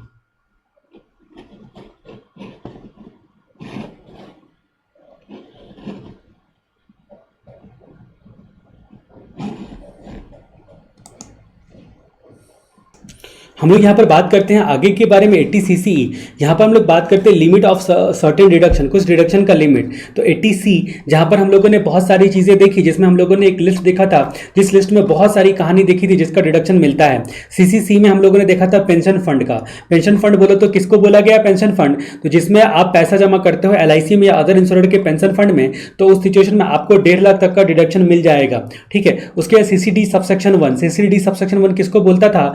जो कॉन्ट्रीब्यूटर है, कंट्रीब्यूट करने वाला है न्यू पेंशन स्कीम में, अगर इंप्लाई है, अदर देन इंप्लाई है, तो इंप्लाई है तो आपने देखा था कि आपने जितना भी कंट्रीब्यूट किया 10% of basic salary plus DA, सरकारी के केस में 14% ऑफ बेसिक प्लस DA, ठीक है, या फिर एक्चुअल या फिर 1.5 लाख विचएवर लोअर का रिडक्शन मिलता था। अदर देन इंप्लाई के केस में, अदर देन इंप्लाई के केस में आपने देखा 20% ऑफ ग्रॉस टोटल इनकम, या फिर आपका 1.5 लाख, या फिर आपका एक्चुअल विचएवर इज लोअर, ठीक है। तो ये तीनों को मिलाकर बोला कि ये जो तीनों लिमिट है भाई साहब, उसको मिलाकर 1.5 लाख से एक्सीड नहीं करना चाहिए। यानी कि इन सब में इंडिविजुअली भी 1.5 लाख, 1.5 लाख और 1.5 लाख का कंडीशन डाला गया है, लेकिन ये तीनों को मिलाकर, तीनों को टोटल मिलाकर भी 1.5 लाख से एक्सीड नहीं करना चाहिए। इन तीनों सेक्शन को ओवरराइड करते हुए यहाँ पर 80 CCE ने बोला, ठीक है, प्रिवेल करते हुए 80 CCE ने बोला कि इन तीनों को मिलाकर डिडक्शन 1.5 लाख से एक्सीड नहीं करना चाहिए, ठीक है। ये बात हम लोगों ने जानी। तो आपने जो है 80 CCC और CCD का सब सेक्शन 1, ये तीनों को जो है ध्यान में आपको बिठाना है। यहाँ तक उम्मीद करता हूँ कि आपने अच्छे से समझा होगा चीज़ों को। फिर जहाँ तक बात करते हैं कि कुछ सेक्शन जो है, जो आपका लॉन्ग टर्म इंफ्रास्ट्रक्चर बॉन्ड में पैसा लगाते थे तो इनकम टैक्स की वेबसाइट पे अभी भी दिया गया है, तो डिडक्शन मिलता था, अभी इसको हटा दिया गया है। और उसके बाद CCG में इक्विटी सेविंग स्कीम में पैसा लगाते हो तो 1/4/2018 के बाद नहीं मिलेगा इक्विटी सेविंग स्कीम में पैसा लगाने पर। तो इसलिए ये दोनों सेक्शन जो है इरिलेवेंट हो गया है पढ़ने के पॉइंट ऑफ व्यू से, लेकिन जो लोग बेनिफिट ले रहे हैं उसके पॉइंट ऑफ व्यू से रिलेवेंट है, इसलिए इनकम टैक्स की वेबसाइट पे अभी भी दिया गया है। अब हम लोग कहानी को आगे बढ़ाते हैं। हम बात करते हैं अगले सेक्शन के बारे में, जिसमें बात करते हैं 80DD के बारे में, 80DD के बारे में। तो चलिए हम लोग 80DD की चर्चा करते हैं। इस चर्चा को जरा ध्यान से सुनिएगा, मैं बहुत आसान शब्दों में बहुत कॉम्प्लेक्स बातों को बताने के लिए जा रहा हूँ। 80DD किसको 80D DD नहीं 80D, ये बोलता है हेल्थ इंश्योरेंस प्रीमियम। 80D बोलता है हेल्थ इंश्योरेंस प्रीमियम के बारे में। ये हेल्थ इंश्योरेंस प्रीमियम जो होता है उस पर डिडक्शन कैसे मिलता है, 3 कैटेगरी में बांटो। हेल्थ इंश्योरेंस प्रीमियम को 3 लोगों के लिए कैटेगरी में बांटो। एक इंडिविजुअल, उसकी बीवी और उसके बच्चे के लिए, यानी कि स्पाउस और चिल्ड्रन। इंडिविजुअल, स्पाउस और चिल्ड्रन। अगर लेडी है तो फिर उसका हस्बैंड हो गया स्पाउस, ठीक है। तो इंडिविजुअल, स्पाउस या चिल्ड्रन, चिल्ड्रन भी डिपेंडेंट चिल्ड्रन। तो पहला कैटेगरी है ए, ठीक है। दूसरा कैटेगरी हम लोग बांटते हैं पेरेंट, बी कैटेगरी बांटते हैं पेरेंट के केस में, पेरेंट्स के केस में। यानी कि ए कैटेगरी में मिलेगा आपको और बी कैटेगरी में भी मिलेगा आपको, पेरेंट के लिए अलग से मिलेगा। लेकिन यहां पर बताई गई है बातें क्या क्या, कि insurance premium, central government health scheme, preventive health checkup और मेडिकल एक्सपेंडिचर। सभी केस में जो बताया गया ना, दोनों कैटेगरी में, ए और बी कैटेगरी अभी हम लोगों ने देखा। तीसरी कैटेगरी है सी वाली, हिंदू अनडिवाइडेड फैमिली हफ वाली कैटेगरी, ठीक है, सी कैटेगरी है वो। तो सभी कैटेगरी में बोला कि मेडिकल एक्सपेंडिचर तभी मिलेगा जब सीनियर सिटीजन हो। सीनियर सिटीजन मतलब 60 साल या उससे ज्यादा ड्यूरिंग द प्रीवियस ईयर, कभी भी 60 साल या उससे ज्यादा का होगा तभी सीनियर सिटीजन माना जाएगा। तो मेडिकल एक्सपेंडिचर कब, जब सीनियर सिटीजन हो। वैसे बोला गया कि इन सबको मिलाकर टोटल लिमिट है 25,000 का। कैटेगरी ए की बात हम लोग कर रहे हैं, जहां पर हम लोग इंडिविजुअल, स्पाउस और उसके चिल्ड्रन की बात कर रहे हैं। टोटल लिमिट है यानी कि 25,000 का मैक्सिमम बताया गया है। अब इन सबका इंटरनल लिमिट देखते हैं। इंश्योरेंस प्रीमियम मैक्सिमम 25,000 तक का मिलेगा। उसके बाद सेंट्रल गवर्नमेंट हेल्थ स्कीम में पैसा जमा करते हो तो मैक्सिमम 25,000 का मिलेगा। प्रिवेंटिव हेल्थ चेकअप का इंटरनल लिमिट है मैक्सिमम 5,000 का, लेकिन ये लिमिट मिल सकता है अगर आपने कैश में पैसा जमा किया तभी भी ये लिमिट का डिडक्शन मिल सकता है। कैश में पैसा जमा किया तभी भी डिडक्शन मिल सकता है। मेडिकल एक्सपेंडिचर मान के चलते हैं कि लेस देन 60 है, 60 नहीं है, तो उस सिचुएशन में यहां पर मेडिकल एक्सपेंडिचर मिलेगा ही नहीं मिलेगा, नहीं मिलेगा। तो इसका मतलब क्या हो गया कि टोटल मिलाकर 25,000 का लिमिट है। लेकिन अगर 60 और मोर ड्यूरिंग द प्रीवियस ईयर है कोई भी बंदा इनमें से, इंडिविजुअल, स्पाउस या डिपेंडेंट चिल्ड्रन, तो उस सिचुएशन में बोला कि ये जो लिमिट है ये 50,000 का एक्सीड हो जाएगा, 50,000 का एक्सीड हो जाएगा। अब ये 50,000 का एक्सीड हो जाएगा तो इंश्योरेंस प्रीमियम के केस में भी 50,000 का डिडक्शन मिलेगा। सेंट्रल गवर्नमेंट हेल्थ स्कीम के केस में भी 50,000 का डिडक्शन मिलेगा। प्रिवेंशन ऑफ मेडिकल चेकअप के केस में, जो हेल्थ चेकअप आप करवाते हो उसके केस में मैक्सिमम 5,000 का डिडक्शन मिलेगा। वो भी आपका जो है वो कैश चलेगा, बाकी सब में कैश नहीं चलेगा, बस ये प्रिवेंटिव हेल्थ चेकअप में कैश चलता है। मेडिकल एक्सपेंडिचर जाहिर सी बात है कि 50,000 तक का डिडक्शन मिलेगा, क्योंकि ये 60 और मोर है तो 50,000 का डिडक्शन मिलेगा। तो ये पहला कैटेगरी हमारा समाप्त होता है इसी तरह, ठीक है। लेकिन दूसरे कैटेगरी की जब हम लोग बात करते हैं, पेरेंट्स की बात करते हैं, तो ये सेंट्रल गवर्नमेंट जो हेल्थ स्कीम होता है उसका डिडक्शन नहीं मिलता है। पेरेंट्स के केस में सेंट्रल गवर्नमेंट हेल्थ स्कीम को छोड़कर बाकी सारी चीजें हैं। हफ के केस में 2 चीजें गायब हो गई, एक सेंट्रल गवर्नमेंट हेल्थ स्कीम और प्रिवेंटिव हेल्थ चेकअप, ये 2 चीजें। यानी कि हफ के केस में केवल इंश्योरेंस और मेडिकल एक्सपेंडिचर हमको देखने को मिलेगा, ठीक है। तो अब बी कैटेगरी की हम लोग बात करते हैं। बी कैटेगरी हमारा कौन सा कैटेगरी है, तो ये पेरेंट्स के लिए कैटेगरी है। यहां पर बात करते हैं कि पेरेंट्स अगर लेस देन 60 है, पेरेंट में कोई जिसका हम लोग यहां पर क्लेम कर रहे हैं वो लेस देन 60 सीनियर सिटीजन नहीं है, तो उस सिचुएशन में इंश्योरेंस प्रीमियम पर 25,000 का डिडक्शन मिलेगा पेरेंट्स के नाम पर, 5,000 मैक्सिमम इंटरनल लिमिट है प्रिवेंटिव हेल्थ चेकअप का, ये कैश में भी चलेगा, कैश भी दे सकते हो ये। उसके बाद मेडिकल एक्सपेंडिचर, क्योंकि सीनियर सिटीजन है ही नहीं तो नहीं मिलेगा, टोटल लिमिट है 25,000 का, ठीक है। तो 25,000 आपके पेरेंट भी सीनियर सिटीजन नहीं है तो 25,000 और 25,000 करके आप क्लेम कर सकते हो 80D के तहत। अब जहां तक बात करते हैं कि अगर 60 और मोर है, तो ये पेरेंट्स के केस में 60 और मोर है तो जाहिर सी बात है कि इंश्योरेंस प्रीमियम 50,000 तक का डिडक्शन मिलता है। प्रिवेंटिव हेल्थ चेकअप कभी भी 5,000 से एक्सीड नहीं करेगा, ये कैश में भी चलेगा तो उसका डिडक्शन मिलेगा। मेडिकल एक्सपेंडिचर बोला कि सीनियर सिटीजन है तो ही मिलता है, यानी कि 50 तक का मेडिकल एक्सपेंडिचर का डिडक्शन मिलेगा। टोटल मिलाकर 50,000, मैक्सिमम 50,000 तक का डिडक्शन मिल सकता है, ठीक है। तो उम्मीद करता हूं कि ये बी कैटेगरी भी आपको समझ में आ गया होगा। मैंने बहुत आसान करने की कोशिश की है, बहुत आसानी से प्रेजेंटेशन देने की कोशिश की है, तो उम्मीद करता हूं कि कंफ्यूजन का यहां पर कोई भी चांस नहीं होगा और आपको अच्छे तरीके से समझ में आया होगा। उसके जहां तक हम लोग बात करते हैं किस चीज़ के बारे में, हम लोग बात करते हैं यहाँ पर हफ के बारे में। हफ की बात हम लोग करते हैं तो हफ के केस में जो मेंबर है जिसका पॉलिसी वगैरह ले रखा है, अगर लेस देन 60 है तो उस सिचुएशन में 25,000 इसकी लिमिट होगी। ये तो मिलेगा ही नहीं क्योंकि सीनियर सिटीजन नहीं है, तो 25,000 तक मैक्सिमम मिलेगा। सेंट्रल गवर्नमेंट स्कीम देखो आपका पेरेंट के केस में नहीं है यहाँ पर सेंट्रल गवर्नमेंट हेल्थ स्कीम, और दूसरी बात आपने देखी पेरेंट्स के केस में तो एक तो नहीं है, और दूसरी बात आपने क्या देखी कि आपका क्या बोलते हैं उसको, यहाँ पर 2 चीजें गायब है, एक आपका सेंट्रल गवर्नमेंट हेल्थ स्कीम और प्रिवेंटिव हेल्थ चेकअप भी गायब है।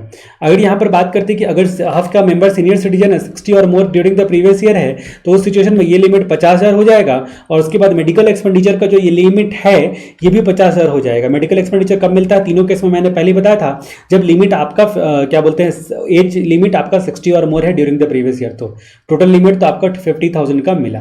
ठीक है, तो इस तरीके से ये उम्मीद करता हूँ कि आपको समझ में आ गया होगा। अब 80D का क्लॉज नंबर 4 है, ये फाइनेंस एक्ट 19 में डाला गया, कुछ भी नहीं है। यहाँ पर बोलता है कि अगर आप एक ही बार पैसा देते हो, आप हर साल पैसा देने का झंझट नहीं लेना चाहते हो हेल्थ इंश्योरेंस में, मान लीजिए कि एक साल आपने 90,000 रुपया दिया, तो बोला कि अप्रोप्रिएट फ्रैक्शन में डिडक्शन मिलेगा, यानी कि 30 साल करंट प्रीवियस ईयर में 30,000, अगले में 30,000 और अगले में 30,000, यानी कि 90,000 3 सालों के लिए आपका पॉलिसी वैलिड है, तो डिवाइडेड बाई 3, 90,000 डिवाइडेड बाई 3। इसी को बोला कि अगर एक बार पेमेंट करके, यानी कि लमसम में प्रीमियम पे करके आप अगर हेल्थ इंश्योरेंस पॉलिसी लेते हो, एक साल से ज़्यादा इफेक्टिव जो हेल्थ इंश्योरेंस पॉलिसी है, मोर देन 1 ईयर इफेक्टिव है, तो उस सिचुएशन में अप्रोप्रिएट फ्रैक्शन में डिडक्शन मिलेगा। अप्रोप्रिएट फ्रैक्शन मतलब 1 plus year health. Appropriate fraction का मतलब ही यहाँ पर एक्सप्लेनेशन में डिफाइन किया गया कि नॉमिनेटर में 1 रखो, डिनोमिनेटर में नंबर ऑफ ईयर रखो जिसके लिए पॉलिसी इफेक्टिव है, हमारे केस में 3। कितना प्रीमियम पे कर रहे हो, तो 90,000 प्रीमियम केयर पे कर रहे हो वन टाइम, तो 30,000 करके ईच ईयर पर ईयर जो है मिलेगा अप टू 3 साल तक। 3 साल तक जो है ये रिडक्शन मिलेगा, क्योंकि 3 सालों के लिए जो है ना आपने पैसा लगाया था, यानी कि 3 सालों का ये हेल्थ इंश्योरेंस स्कीम है। ठीक है, अब यहाँ तक की बात करते हैं कि उम्मीद करता हूँ कि 80D आपको अच्छे तरीके से समझ में आया होगा, और आप जो है इसको एक बार देखोगे। यहाँ पर मैंने बोला सिर्फ 3 कैटेगरी में बांट दो तो आसान हो जाएगा। पहले बोला इंडिविजुअल स्पाउस और डिपेंडेंट चिल्ड्रन, तो उसके केस में टोटल लिमिट है 25,000 का, मेडिकल एक्सपेंडिचर तभी जब सीनियर सिटीजन है तो। ठीक है, और ये चारों का मिलाकर टोटल लिमिट है। पेरेंट के केस में सेंट्रल गवर्नमेंट हेल्थ स्कीम नहीं है, तो दो ही को मिलाकर जो है लेस देन 60 में 25,000 का लिमिट है, और यहाँ पर 60 और मोर में 50,000 का लिमिट है। मेडिकल एक्सपेंडिचर कब, जब सीनियर सिटीजन है तब। उसके बाद हफ के केस में यहाँ पर जो है प्रिवेंटिव हेल्थ चेकअप, और उसके बाद जो है वो आपका सेंट्रल गवर्नमेंट हेल्थ स्कीम दोनों गायब है, यानी कि आपका इंश्योरेंस प्रीमियम 25,000, मेडिकल एक्सपेंडिचर तभी जब सीनियर सिटीजन है 50,000 का। ठीक है, तो ये उम्मीद करता हूँ आपको समझ में आ गया होगा। ये वाला तो आसानी था कि एक से ज़्यादा साल के लिए अगर पॉलिसी इफेक्टिव है और 1 टाइम प्रीमियम पे कर रहे हो लमसम में, तो उस सिचुएशन में क्या बोलते हैं अप्रोप्रिएट फ्रैक्शन में डिडक्शन मिलेगा। हम लोग बात करते हैं 80DD। 80DD क्या बोलता है, डिपेंडेंट डिसेबिलिटी DD। उसके डेडली डिजीज बीमारी DDB करके आएगा सेक्शन आपका, और 80U करके सेक्शन आएगा। ये दोनों सेक्शन मिलता जुलता है, 80DDB और 80U करके मिलता जुलता है। ठीक है, ये आप तभी क्लेम कर सकते हो जब 80U क्लेम नहीं किया है। तो ये सारी कहानी हम लोग जानेंगे। हम लोग सबसे पहले बात करते हैं डिपेंडेंट। आपका जो डिपेंडेंट है यानी कि इंडिविजुअल है, तो आपका क्या बोलते हैं खुद का स्पाउस या डिपेंडेंट चिल्ड्रन हो गया। ठीक है, उसके हफ हो गया तो मेंबर हो गया। ठीक है, तो वो आपका रेसिडेंट है अगर है तो। ठीक है, तो इंडिविजुअल को रिडक्शन मिलता है अगर रेसिडेंट है तो। अगर डिपेंडेंट, आपका जो डिपेंडेंट है उस पर आप खर्चा करते हो ना, उसको स्पेसिफाइड डिसेबिलिटी होनी चाहिए, तो कुछ एक्सपेंडिचर का आपको डिडक्शन मिलेगा, जैसे कि नर्सिंग, ट्रेनिंग, ट्रीटमेंट, या उसका मेंटेनेंस, या इसका इंश्योरेंस का भी डिडक्शन मिलेगा। ठीक है, यहाँ पर सर्टेन एक्सपेंडिचर में ना लिस्ट दिया गया जिसमें नर्सिंग, ट्रेनिंग, ट्रीटमेंट, जो उसका मेंटेनेंस हो गया, तो उसका जो है कोई भी खर्चा आप करते हो ना, समझ लो मेडिकल ट्रीटमेंट के नाम पर ना, वो लंबा चौड़ा लिस्ट हो गया। नर्सिंग का, ट्रेनिंग का, ट्रीटमेंट का, या फिर आपका जो है कोई भी उसका मेंटेनेंस करते हो। ठीक है, इंश्योरेंस यहाँ तक होता है, वो सारी चीज़ें जो है सर्टेन एक्सपेंडिचर बोला कि 80DD में डिडक्शन मिलेगा। Dependent disability, medical treatment, specified disability, ये डिडक्शन भी बोलता है ना। ज़्यादातर डिडक्शन आपको पता है कि जितना पैसा लगाया और actual which ever is lower मिलता है, लेकिन यहाँ पर फ्लैट डिडक्शन मिलता है। अगर ये है तो आपका फ्लैट डिडक्शन मिलता है। 40% या उससे ज़्यादा डिसेबिलिटी है, डिसेबिलिटी का परसेंटेज है। ठीक है, या 80% या उससे ज़्यादा डिसेबिलिटी है, 40% या उससे ज़्यादा तो 75,000, और 80% या उससे ज़्यादा तो 1,25,000 का डिडक्शन मिलेगा। 75,000 और 1,25,000 का डिडक्शन मिलेगा। लेकिन यहाँ पर कंडीशन है कि रिटर्न के साथ आपको मेडिकल सर्टिफिकेट दिखाना होगा।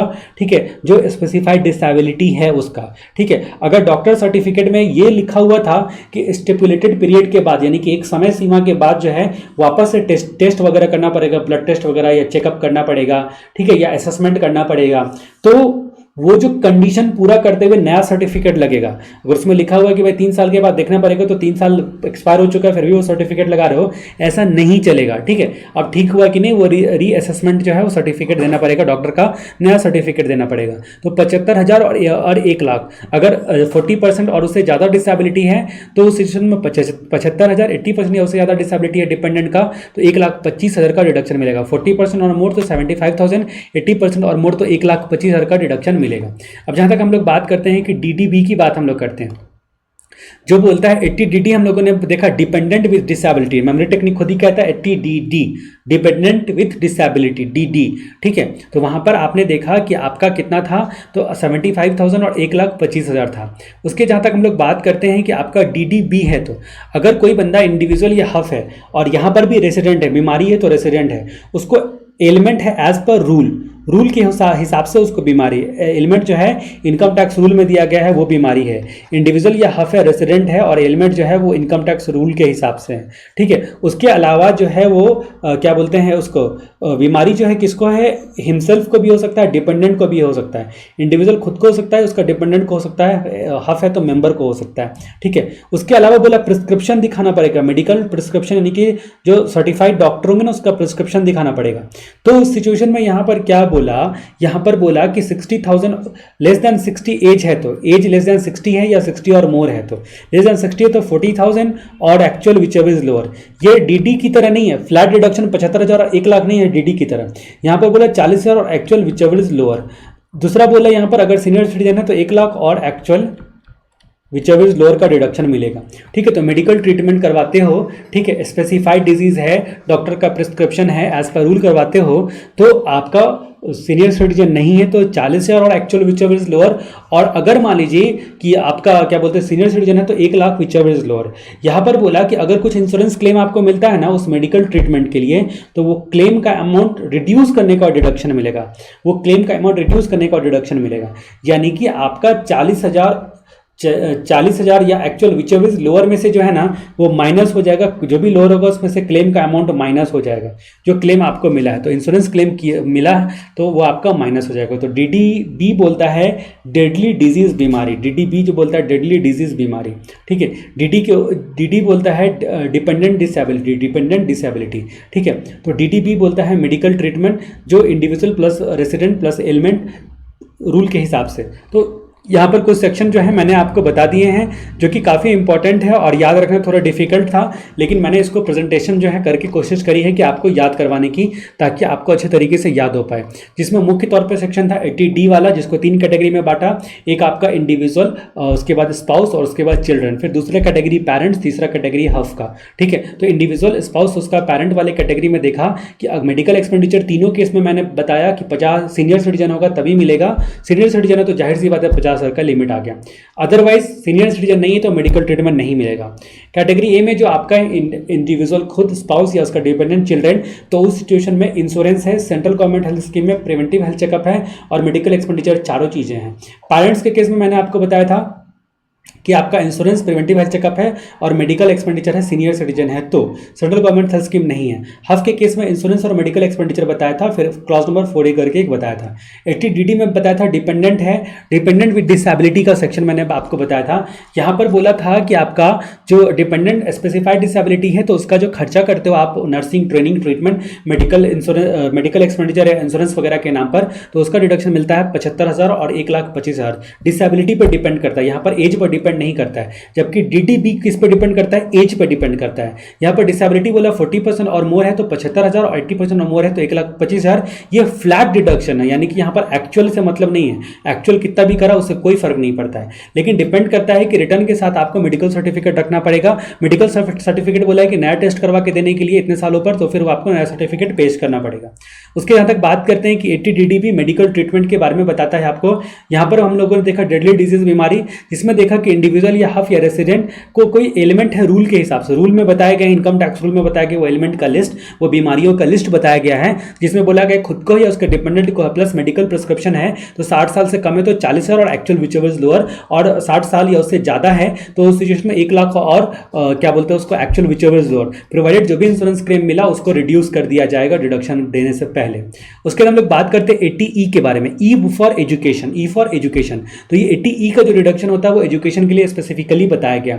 यहाँ पर बोला गया है कि अगर इंडिविजुअल लोन लेता है, किससे लोन लेता है, या तो किसी फाइनेंशियल इंस्टीट्यूशन से लेता होगा या किसी चैरिटेबल अप्रूव्ड ऑर्गेनाइजेशन से लेता होगा। चैरिटेबल ऑर्गेनाइजेशन अप्रूव्ड होनी चाहिए। उससे क्या लोन लिया, पढ़ने के लिए लोन लिया। किसने लोन लिया, इंडिविजुअल ने लिया। क्या खुद के पढ़ने के लिए, खुद के या उसके रिलेटिव के पढ़ने के लिए। रिलेटिव का मतलब खुद हो गया, स्पाउस हो गया और चिल्ड्रन हो गया। वो चिल्ड्रन अडॉप्टेड भी हो सकता है, यानी कि आप लीगल गार्जियन हो तभी भी हो सकता है। तो रिलेटिव का मतलब डिफाइन कर दिया गया है, खुद हो गया, स्पाउस हो गया, डिपेंडेंट चिल्ड्रन चिल्ड्रन हो गया, या फिर आपका अडॉप्टेड चिल्ड्रन लीगल गार्जियन है तो उसके एजुकेशन के लिए या खुद के एजुकेशन के लिए लोन लिया है, तो वो भी कौन से एजुकेशन के लिए? हायर एजुकेशन के लिए। हायर एजुकेशन का मतलब आफ्टर सीनियर सेकेंडरी जो एजुकेशन होता है उसी को हायर एजुकेशन बोला। तो 8 सालों का डिडक्शन मिलेगा, 8 सालों तक इंटरेस्ट का पूरा डिडक्शन मिलेगा। इंटरेस्ट जितना भी चुकाओगे ना एजुकेशन लोन पर, उसका पूरा डिडक्शन मिलेगा 8 साल। करंट प्रीवियस ईयर में पहला साल, जिस प्रीवियस ईयर में आपने लोन लिया था और पहली बार इंटरेस्ट चुका रहे हो, तो करंट प्रीवियस ईयर में पहला साल, और 7 सब्सिक्वेंट प्रीवियस ईयर में अगला 7 सालों तक आपको डिडक्शन मिलेगा। ठीक है, तो यही बात जो है यहाँ पर बोली गई है कि इंडिविजुअल है अगर लोन लेता है फाइनेंशियल इंस्टीट्यूशन से या अप्रूव्ड चैरिटेबल ऑर्गेनाइजेशन से हायर एजुकेशन के लिए, हायर एजुकेशन किसका? इंडिविजुअल का खुद का या उसके रिलेटिव का? रिलेटिव का मतलब स्पाउस और चिल्ड्रन हो गया, चिल्ड्रन मतलब आपका अडॉप्टेड चिल्ड्रन भी हो सकता है। तो 100% इंटरेस्ट का डिडक्शन मिलेगा करंट प्रीवियस ईयर में और अगले 7 प्रीवियस ईयर में। उसके जहां तक बात करते 80E अब रिलेवेंट नहीं रहा, उसकी जगह पर 80EA आ गया। यहां पर बोला कि आपका loan taken for house, loan taken for house, एक पैसा जो है जोड़कर जो है वो घर खरीदने का सपना होता है। यहाँ पर इकलौते घर के लिए कंडीशन है, वो भी छोटा घर है, 45 लाख तक का उसका स्टाम्प वैल्यू है, 45 लाख तक का स्टाम्प वैल्यू है। तो यहाँ पर बोला कि अगर इंटरेस्ट, आप जो इंटरेस्ट का डिडक्शन यहाँ पर मिलता है, loan taken for house, house property residential house, ठीक है, अगर आपने रेसिडेंशियल हाउस खरीदने के लिए लोन लिया है, ठीक है, तो जो भी इंटरेस्ट आप पे करोगे ना उसका डिडक्शन मिलेगा, इंटरेस्ट पे करोगे उसका डिडक्शन मिलेगा। अगर आप एक इंडिविजुअल हो, पहला कंडीशन इंडिविजुअल होना चाहिए। दूसरा कि बैंक या फाइनेंशियल इंस्टीट्यूशन से 1/4/2019 से लेकर 31 मार्च 2020 तक का आपने लोन लिया है। 1/4/2019 से लेकर, यानी कि 1/4/2019 से लेकर 31/3/2020 के बीच में आप लोन लिया है। यानी कि आपने जो है वो आपने क्या बोलते हैं उसको, लोन कब लिया है बैंक या फाइनेंशियल इंस्टीट्यूशन से? स्टाम्प वैल्यू अगर 45 लाख की है, उसके जहां तक बात करते हैं कि आपका स्टाम्प वैल्यू 45 लाख तक की है, तो यहां पर बोला कि जो आपने सेक्शन 24 में 1.5 लाख तक का जो डिडक्शन लिया होगा उसके से ज्यादा आप इंटरेस्ट पे करो, उससे ज्यादा आप इंटरेस्ट पे कर रहे हो, ठीक है। आप सब्जेक्ट की लोन लेने के दिन में आपके पास ना दूसरा घर नहीं था, अदर हाउस आपके पास नहीं होना चाहिए, तब आपको इंटरेस्ट का डिडक्शन मिलेगा, ठीक है। जिस अमाउंट पर यहाँ डिडक्शन क्लेम करो उसका कहीं नहीं मिलेगा, ठीक है, यानी कि 100% इंटरेस्ट का डिडक्शन मिलेगा। अगर आपने इंटरेस्ट जो है वो 2.5 लाख मान लीजिए इंटरेस्ट चुकाया है, तो आप कहाँ पे क्लेम करोगे? 2 लाख तक तो सेक्शन 24 हाउस प्रॉपर्टी हेड में क्लेम करोगे, ऊपर का 50,000 आप यहाँ पर क्लेम कर सकते हो इंटरेस्ट का डिडक्शन, यानी कि ये एडिशनल सेक्शन 24 में 1.5 लाख तक का क्लेम करोगे। यानी कि अब इस 1.5 लाख पे तो नहीं मिलेगा ना, क्योंकि आपने 1.5 लाख जो है पहले सेक्शन 24 में क्लेम कर रखा है, ऊपर के अमाउंट पे मिलेगा, ठीक है। तो इंडिविजुअल अगर बैंक या फाइनेंशियल इंस्टीट्यूशन से लोन सैंक्शन करवाता है 1 अप्रैल 2019 से लेकर 31 मार्च 2020 के बीच में, जिसका जो घर खरीदते हो ना आप, उसका स्टाम्प वैल्यू 45 लाख से ज़्यादा का नहीं होना चाहिए, 45 लाख से ज़्यादा का नहीं होना चाहिए। स्टाम्प वैल्यू के बारे में जो है ना वो आपका फाइनेंस एक्ट 2020 बोलता है कि जो कौन सा स्टाम्प वैल्यू लोगे, तो जो सरकार, स्टेट गवर्नमेंट, सेंट्रल गवर्नमेंट जो स्टाम्प वैल्यू घर को खरीदते हुए के वक्त में कंसिडर करती है ना, उसी को लिया जाएगा यहाँ पर, ठीक है। तो 100% इंटरेस्ट का डिडक्शन मिलेगा, यहाँ डिडक्शन तो कहीं और डिडक्शन नहीं मिलेगा। तो यही बोला कि एक पाई जोड़कर अकेला घर खरीदा, तो नो रेसिडेंशियल हाउस यानी कि अकेला घर, ठीक है। उसके बाद जो है एक पैसा जोड़कर जो है वो यानी कि लोन लेकर, ठीक है। तो ये बात आपने जानी। उसके जहाँ तक बात करते हैं कि आपका जो एक डिडक्शन है इलेक्ट्रिक व्हीकल के लिए, इलेक्ट्रिक व्हीकल के केस में बोलता है कि ये डिडक्शन 2023 तक बोलता है। आप स्कूटर बहुत आजकल चला ना, इलेक्ट्रिक स्कूटर, ठीक है। तो इंडिविजुअल अगर किसी बैंक या फाइनेंशियल इंस्टीट्यूशन से इलेक्ट्रिक व्हीकल खरीदने के लिए लोन लेता है तो 1.5 लाख तक का इंटरेस्ट का डिडक्शन मिलेगा, 1.5 लाख तक के इंटरेस्ट का डिडक्शन मिलेगा। जी हाँ, आप इतना इलेक्ट्रिक जो गाड़ी खरीदते हो ना तो उस पर 1.5 लाख तक का डिडक्शन मिलेगा, ठीक है। लेकिन यहाँ पर डिडक्शन क्लेम किया तो कहीं और डिडक्शन क्लेम नहीं कर सकते हो। इंडिविजुअल अगर बैंक या फाइनेंशियल इंस्टीट्यूशन से 1/4/2019 से लेकर 31 मार्च 2020 के बीच में अगर मान लीजिए लोन सैंक्शन करवाता है तो किस चीज़ के लिए, तो इलेक्ट्रिक व्हीकल को खरीदने के लिए, तो उस सिचुएशन में 1.5 लाख तक का डिडक्शन मिलेगा। अब इलेक्ट्रिक व्हीकल को भी जो एक्सप्लेनेशन में डिफाइन किया गया है कि जो बैटरी काइनेटिक एनर्जी क्रिएट करता हो, उसे चलता हो वगैरह वगैरह, ठीक है। तो फिलहाल इतना याद रखो कि इंडिविजुअल अगर 19 से लेकर 23 के बीच में, 19-20 इसको नहीं बोल के 19-23 बोलेंगे, 19-23 बोलेंगे। 1 अप्रैल 19 से लेकर 31 मार्च 2023 के बीच में अगर मान लीजिए इलेक्ट्रिक व्हीकल खरीदने के लिए बैंक या फाइनेंशियल इंस्टीट्यूशन से लोन लेता है तो 1.5 लाख तक का डिडक्शन मिलेगा, यहाँ डिडक्शन तो कहीं और नहीं, ठीक है। तो ये सारी बातें हम लोगों ने जानी। तो ये बहुत अच्छा सेक्शन है, क्योंकि आपको इलेक्ट्रिक व्हीकल जो है खरीदने का शौक है, आप खरीद सकते हो। उसके बाद हम लोग बात करते हैं 80G अगला सेक्शन के बारे में। ये जो ये जो डोनेशन वगैरह आप देते हो ना, उसका 80G का सर्टिफिकेट है क्या, 12AA में रजिस्ट्रेशन ले रखा है क्या, तो आपको डोनेशन दोगे तो डिडक्शन मिलेगा वगैरह वगैरह, आपने देखा। तो ये रेसिडेंट हो या नॉन रेसिडेंट दोनों को मिलता है। स्पेसिफाइड केस में 100% मिलता है, अदर केस में 50% मिलता है। लेकिन अदर केस जो होता है वो subject to maximum 10% of adjusted total income होता है। ये जो 80G का डिडक्शन है इसमें बहुत लंबा चौड़ा लिस्ट है, बोलो तो 80C से भी बड़ा लिस्ट है इसमें, और कोई खास रिलेवेंट नहीं है कि बहुत सारे हजारों तरह के योजनाओं का नाम लिखा हुआ है, हजारों तरह के फंड का नाम लिखा हुआ है, हजार तरह के इंस्टीट्यूशन का नाम लिखा, हजारों मतलब मैंने ज्यादा बोल दिया, कम लिखा हुआ है, ठीक है। तो रेसिडेंट या नॉन रेसिडेंट को 100% स्पेसिफाइड केस में, 50% अदर केस में डिडक्शन मिलता है, ठीक है। अदर केस में 50% डिडक्शन मिलता है। ये जो डोनेशन देते हो, अब क्या होता है कि आपने क्या किया ना, किसी भी जो आपका 12AA सर्टिफिकेट देखा, जो रजिस्ट्रेशन ले रखा है चैरिटेबल ऑर्गेनाइजेशन वगैरह सबका, उस चैरिटेबल ऑर्गेनाइजेशन को आपने जो है ना वो दे दिया पैसे, ठीक है। तो आप सोचते हो कि आपको पूरा का पूरा पैसा का डिडक्शन मिलेगा, नहीं, ज्यादातर केस अदर में फॉल करता है, ठीक है। अदरवाइज प्राइम मिनिस्टर फंड वगैरह सब है तब तो बात अलग है, 100% में फॉल करेगा, ज्यादातर केस 50% में फॉल करता है, लेकिन वो भी maximum 10% of adjusted total income होगा। अब एडजस्टेड टोटल इनकम को कैलकुलेट करने के लिए बहुत लंबी चौड़ी कहानी दी गई है कि maximum 10% of adjusted total income जो होगा वो ग्रॉस टोटल इनकम में long term short term capital gain घटा देंगे, 80C से लेकर 80U, यानी कि ये वाला जो जी का डिडक्शन उसको छोड़कर सारे डिडक्शन जो है घटा देंगे। उसके अलावा बहुत सारी चीजें घटाएंगे, जैसे कि 115A वो बोलता है कि अगर फॉरेन कंपनी जो है, अगर क्या बोलते हैं, रॉयल्टी, डिविडेंड या fees for technical services foreign company को मिलता है तो 115A में जो है वो टैक्स लगाने के लिए बोलता है। फिर बोलता है कि अगर फॉरेन करेंसी में अगर आपने यूनिट खरीदा है, ठीक है, क्या बोलते हैं, तो कैपिटल गेन या अदर इनकम पर टैक्स लगना जो है ये आपका ए भी बताता है। एसी बताता है कि अगर मान लीजिए कि फॉरेन करेंसी में अगर आपने अदर बॉन्ड खरीदा है तो 115AC वाला बॉन्ड जिसको आप फेमसली बोलते हो, तो कैपिटल गेन या अदर इनकम पर टैक्स लगता है। एडी बोलता है FII का इनकम पर टैक्स लगाना, ठीक है, कैपिटल गेन या फिर जो है वो सिक्योरिटीज वगैरह सब FII खरीदता है। तो उसके बाद जो है ये 12A करके एक चैप्टर है इनकम टैक्स एक्ट में, ये बोलता है नॉन रेसिडेंट इंडिविजुअल को, ये सारे के सारे जो है आपको सेक्शंस पढ़ने हैं कुल मिला के देखा जाए तो ये एडजस्टेड टोटल इनकम को घटाने के बाद तो यहाँ पर हमारी जो चर्चा है वो रिडक्शन तक सीमित है। तो यहाँ पर हमने देखा कि रेसिडेंट या नॉन रेसिडेंट ये गद्दार लोगों को फंड देता है, तो यानी कि गद्दार लोग को पैसे देते हो 80G सर्टेन फंड, ऐसे मैंने रटाने के लिए नाम दिया है, आप ऐसे अदरवाइज मत लेना। तो 80G, जी फॉर गद्दार करके, certain fund, resident non resident, specified case में डोनेशन देने पर 100%, अदर केस में जो है 50%, restricted to maximum 10% of adjusted total income, ठीक है। तो ये सेक्शन को जस्ट एक बार आप रीड कर लेना, बहुत ज़्यादा इंपॉर्टेंट नहीं है कि इसके सारी योजनाओं का नाम रटना।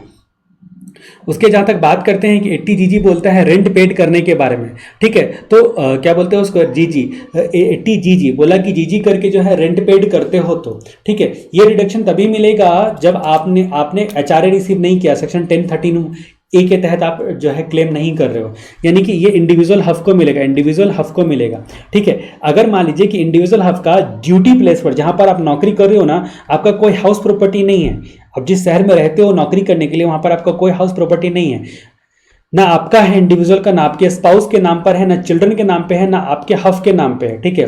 तो ये सिचुएशन में बोलता है कोई हाउस प्रॉपर्टी नहीं है, आप इंडिविजुअल हफ हो, तो भाई साहब जो किराया देते हो ना उसका भी डिडक्शन ले लो।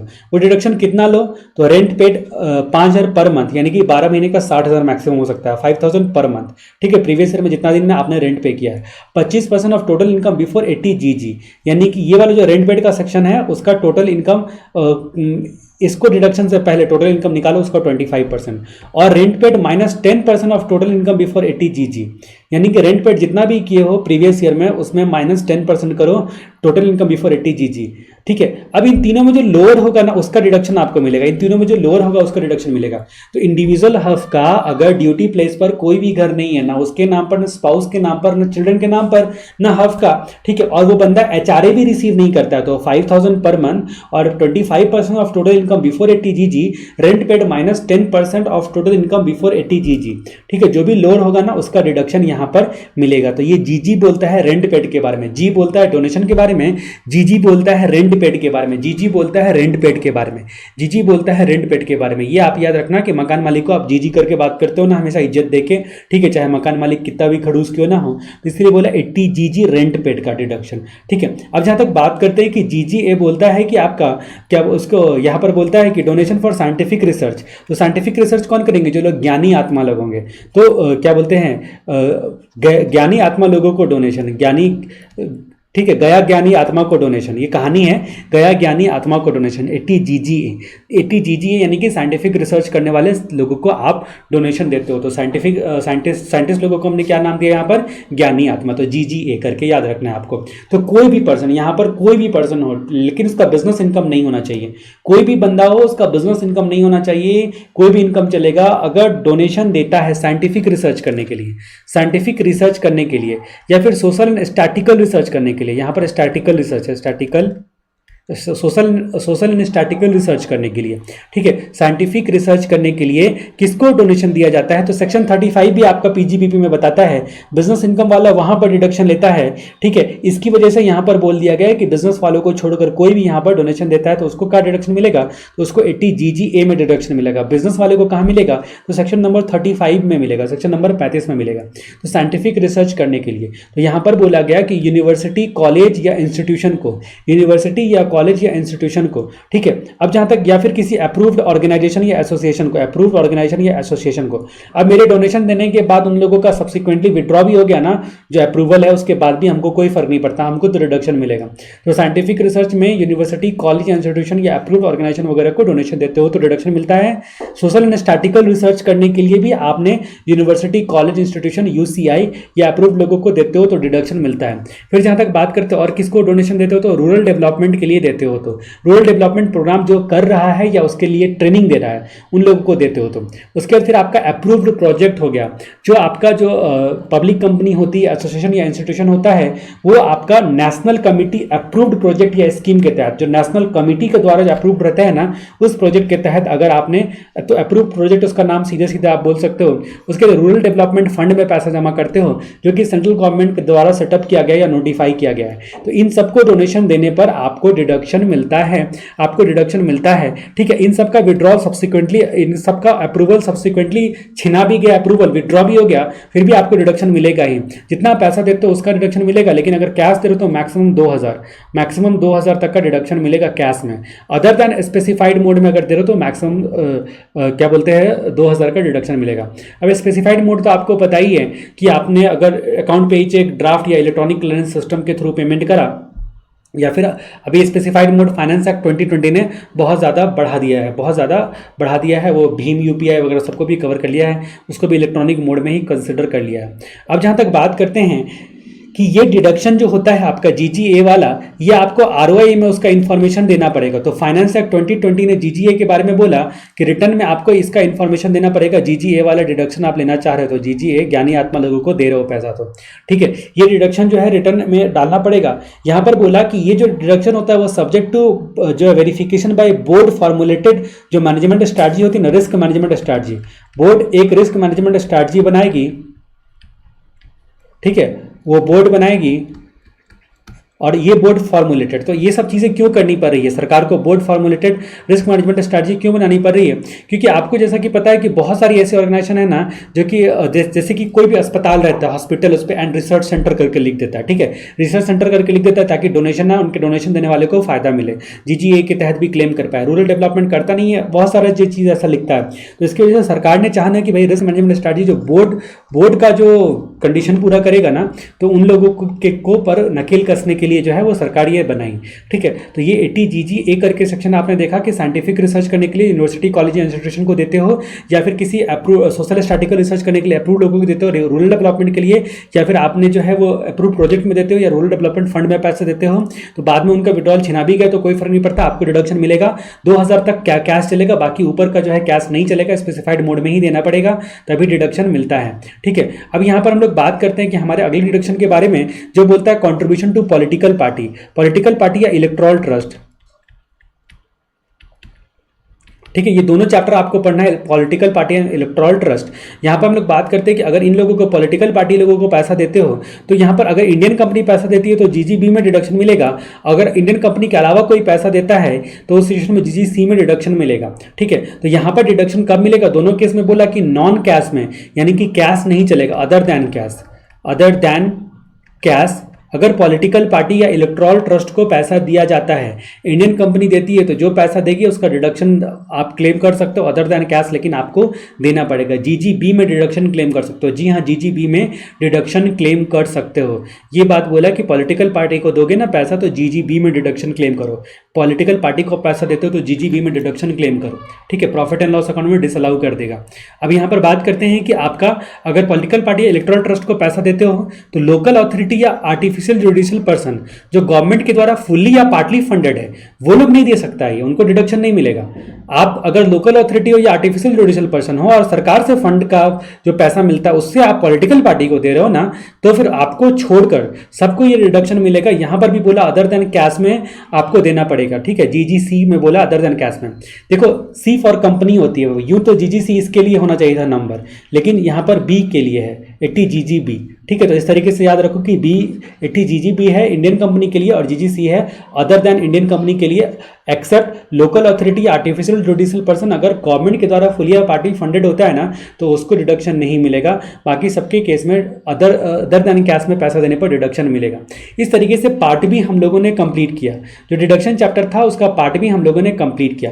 अब हम लोग अगले वीडियो में जो देखने के लिए जा रहे हैं वो बहुत इंपॉर्टेंट है दोस्तों, और लास्ट वाला वीडियो बहुत इंपॉर्टेंट है। आपको ये फास्ट ट्रैक की तरह लग रहा होगा, लेकिन क्योंकि बहुत बड़ा कवरेज है इसकी वजह से मैंने cut to cut point to point आपको सारी चीजें बताई है, और उम्मीद करता हूं कि आप वीडियो को पॉज करके बैक करके सुनोगे, देखोगे, ध्यान से समझोगे।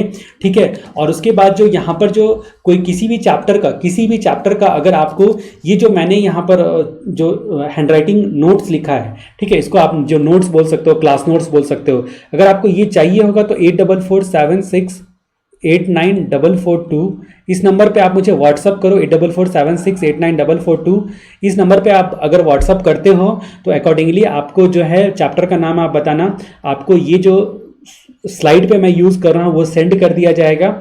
इसको देख के आप खुद का नोट्स बनाओगे तभी फायदा है। इसको देख के बस एक आपको हिंट मिलेगा और आप उस हिंट में समराइज करके जो है वो लिखना। चार्ट्स वगैरह सबके माध्यम से मैंने डायरेक्ट टैक्स को बहुत अच्छे तरीके से कंप्लीट करवाने की कोशिश की है। इन वीडियोस को बनाने से पहले मैंने बहुत मेहनत की है। मैं उम्मीद करता हूँ कि सारा मेहनत का फल आपको मिले और आपको अच्छे तरीके से डायरेक्ट समझ में आ जाए। आप प्लीज़ मुझे इस नंबर पे 8447689442 नंबर पे व्हाट्सअप करके भी बताना कि वीडियो आपको कैसा लगा। नहीं तो यूट्यूब चैनल पे हमारे जो वीडियो अगर आप देख रहे हो कोई भी, या यूट्यूब चैनल पे आप कमेंट करना। ठीक है, मैं आपका रिप्लाई पर्सनली करूँगा। मैं यूट्यूब चैनल के कमेंट्स को पर्सनली रिप्लाई करता हूँ जब मुझे टाइम मिलता है। तो मैं उम्मीद करता हूँ कि ये वीडियो आपको पसंद आया होगा। अगले वीडियो तक के लिए जयराम जी की।